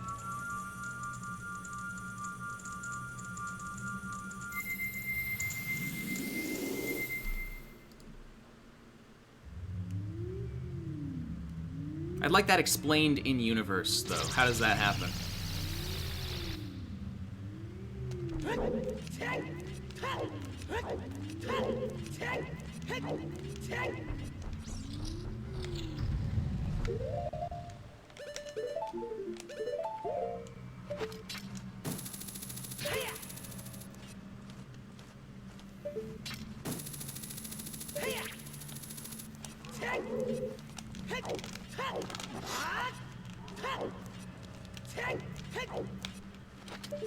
Okay, let's not do that. That would be very sad.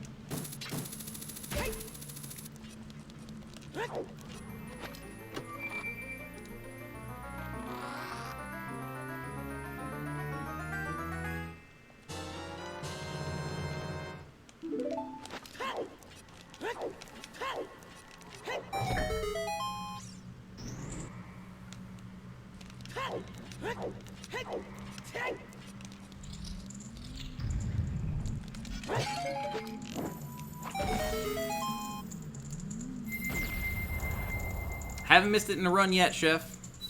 The moment I do, I'll stop forever, but until then, I'm feeling confident.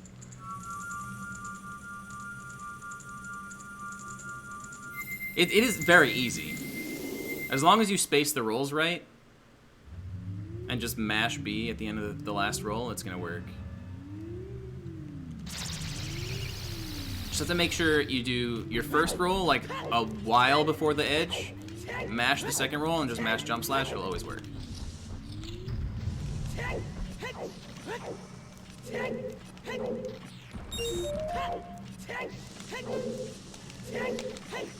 Okay, I thought it was gonna... Alright, let's wait for this one to go around. Taking it safe. Could have gone more risky there and try to beat the second flame, but that was not worth it. Can you grab it? I don't understand. Sometimes he doesn't grab for me.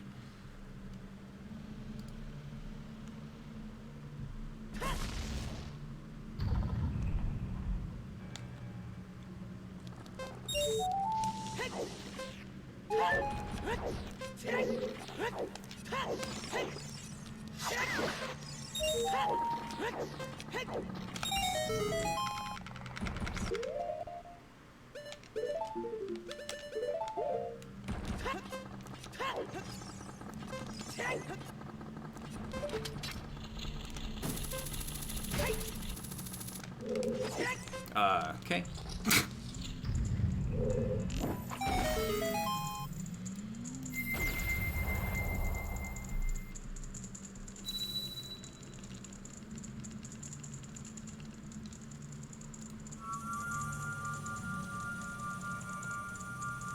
So far, not terrible trials. Not amazing, but not terrible. This is HDMI now. Yeah, Churro.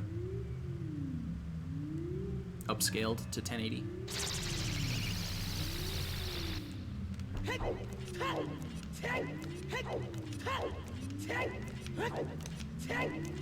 What, like, what is the requirement for picking this shit up?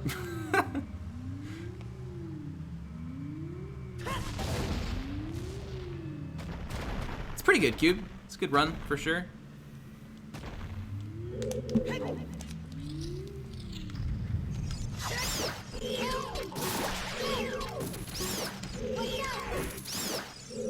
I get a bomb drop from that Keese back there?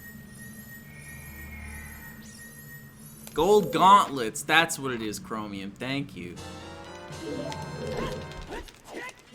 What? Oh, I didn't flick left.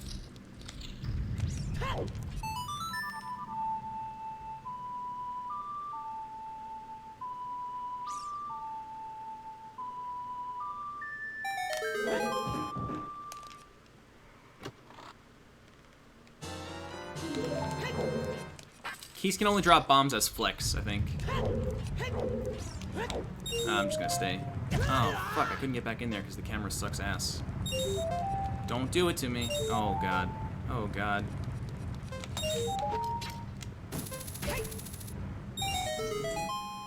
Got boulders going both ways. I knew it.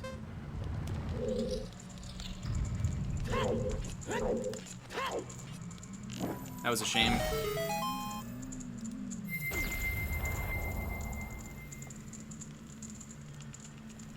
Alright, I gotta play well, man. I'm not playing well right now. This record is not free yet.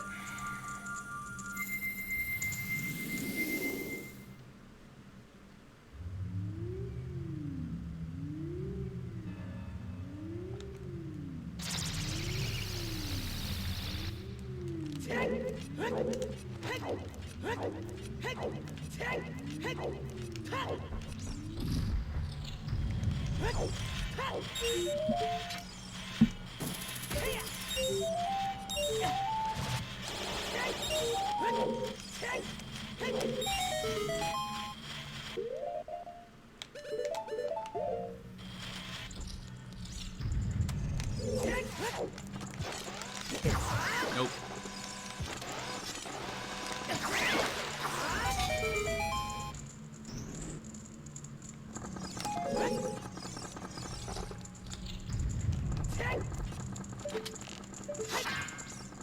Dude, oh, this is so bad.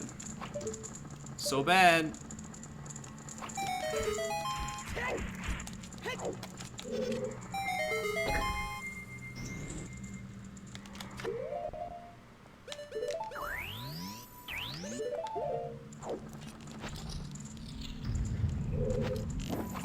Alright. So world record's looking dicey. Trials was very poor.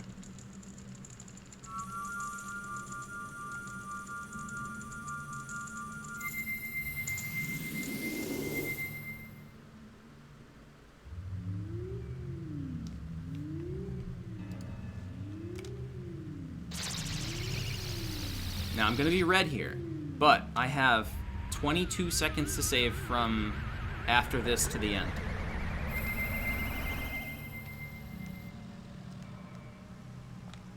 So as long as nothing terrible happens, this will still be record.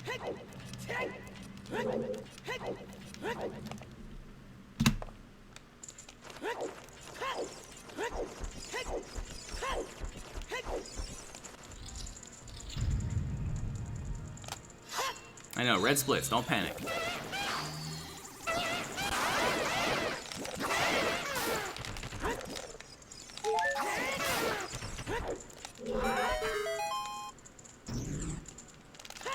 PB, Dinalphos, and Stalphos were both very unlucky. That was medium unlucky.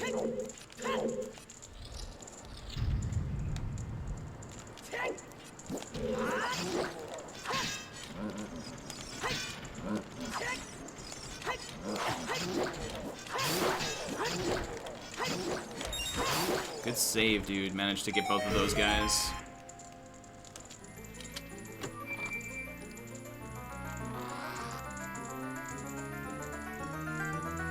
That started out really awkward, but managed to pull it together.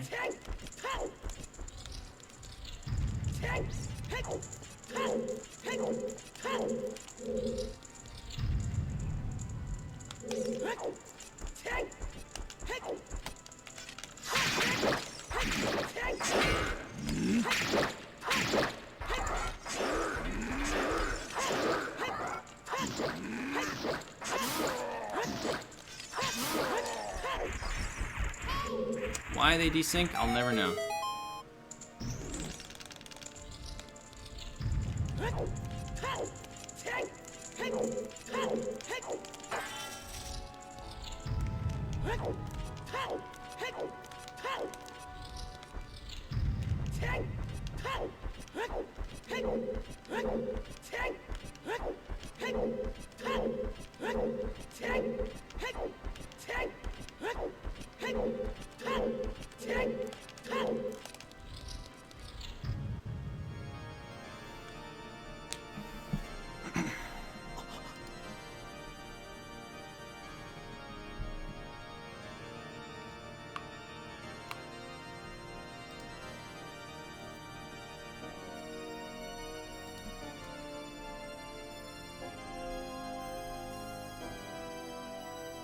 Did I crack my teeth? No, I used my teeth to crack my knuckle, like this.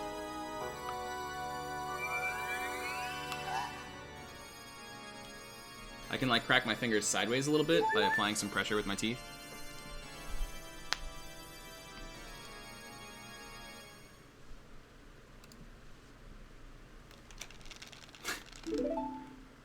Does nobody else do that?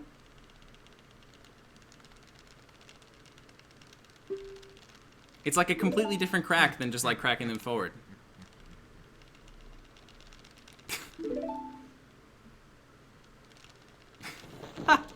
I'm just so unique.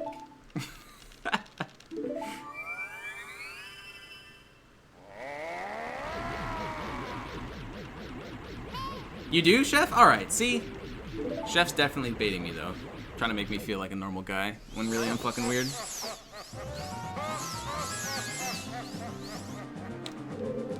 Alright, let's focus on this one cycle instead of how weird I am for cracking my knuckles sideways.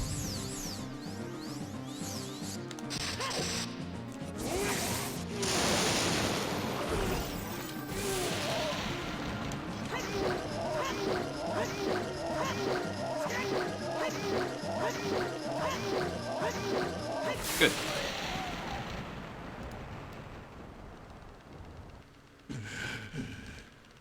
Let's focus on both.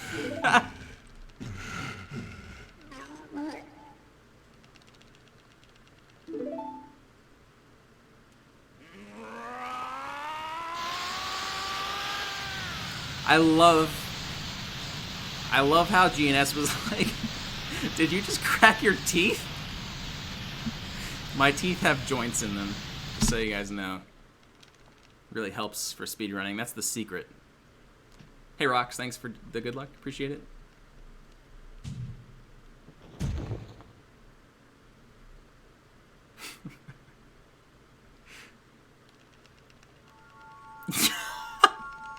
Trying to see if this is a dream or not. Is that what you do to lucid dream? You just ask NPCs in your dream weird ass questions?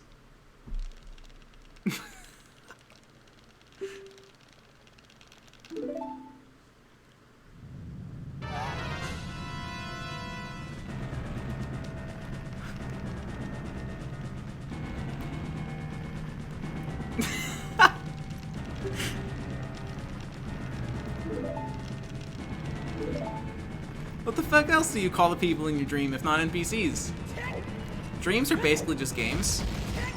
You can play as anybody in your dream, except for the people that you're not playing as at the moment. Those are the NPCs.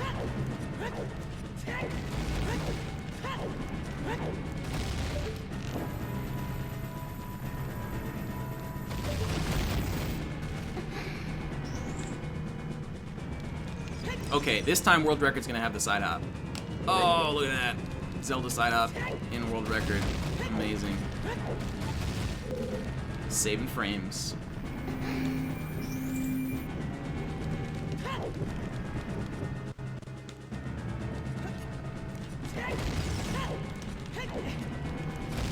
Alright, it's not World Record yet, though. I still have to not get trolled by Stalfos. I have to lose less than 10 seconds on this split for it to be record.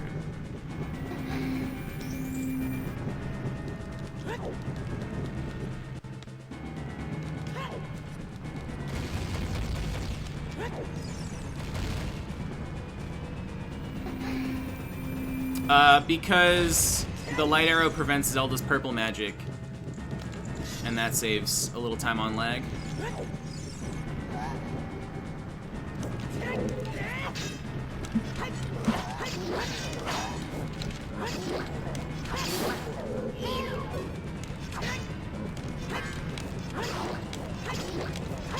Okay. Dude was like, kill me, please. I'm tired of being a skeleton.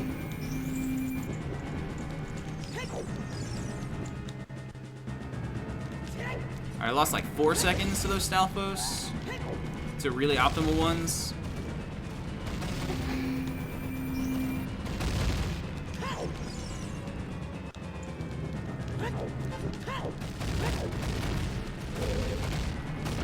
Hey, Gizmo, thanks for good luck.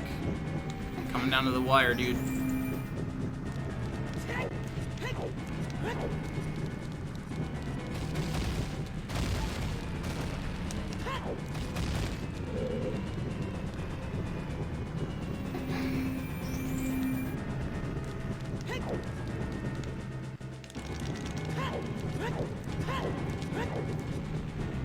Cube, thanks so much for the 43-month sub, buddy.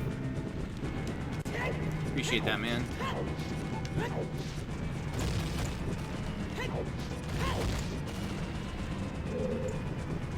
Alright, we got the kiss. The run is real.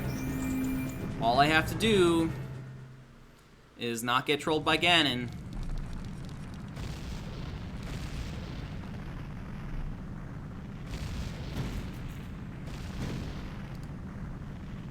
And we'll have ourselves a nice 5-second recce.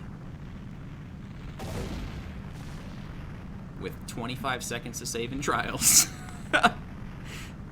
Fuck. And 25 to save in shadow. Yikes, man. Got 50 seconds to save in 2 splits at the very end. 338, where are you?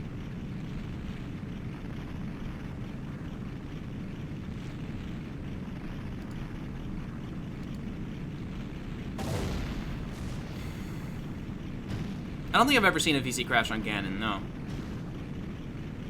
This is done on a Wii, not N64. N64 lags more, so it is not faster. Thanks for good luck, boys.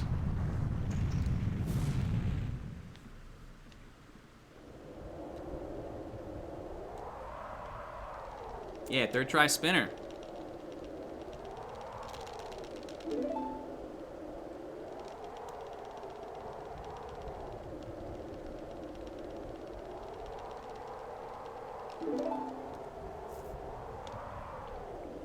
Alright, here we go. Let's not screw up on Ganon. Clutch out the couple seconds. Ah! Jump slash a little too early because I was afraid of missing the jump slash and accidentally just slashing into the trigger.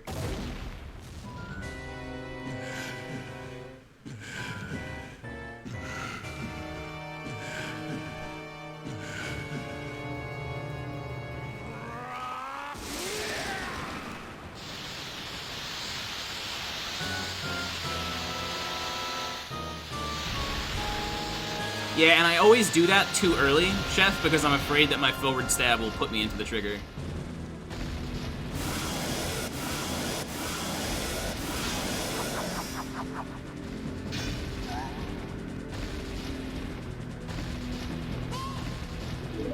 Oh my god, the pugs and the Stalfos at the same time are fantastic.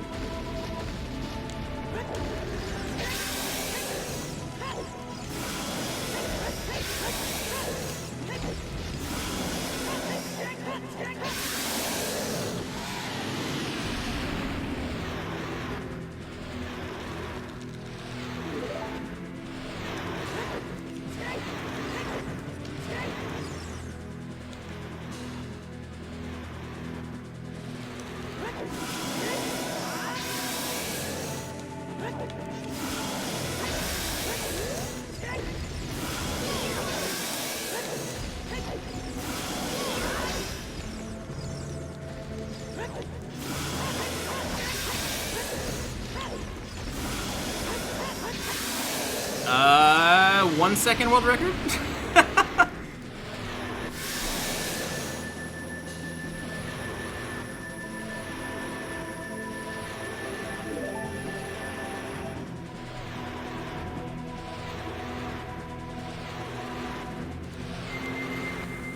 Four, three, two, one.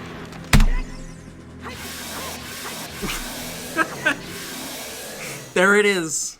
The new fastest completion of Ocarina of Time Glitchless by 0.6 seconds. Amazing. Fantastic. That was so silly. Hey, Coffee, thanks for the 49 months up, man. Imagine playing a video game for 3 hours and 39 minutes and doing it almost exactly the same speed. Hey, Churro, thanks for the 20-month sub, buddy. Thank you. Sub 39 when? Hopefully soon. I feel like I have the consistency for it. I lost 25 seconds to Truth Spinner. I lost 25 seconds to just really silly mistakes in trials. Lost a little time at the end to Ganon. The first bit of this run was really good. This was only 3 seconds off the Child Dungeons world record. So by the end of Child 1, I was about as fast as anyone ever has been. So that was awesome. Had just an okay mid-game, and then at the end it went downhill a little bit. But managed to clutch it out with just one bonk. Yep, true. Wow, if I had bonked more, this wouldn't have world record.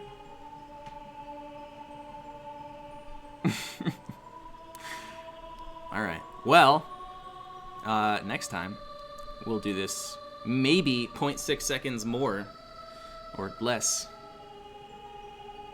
Are these splits better to run against? It's about the same, to be honest. Oh shit, Owl, dude, thank you so much for gifting 5 subs.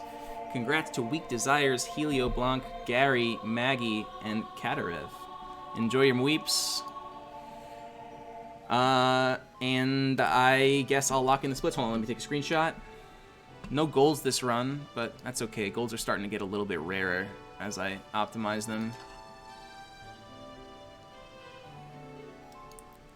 Let's lock it in. Save the splits. Let's give somebody a nice fat raid.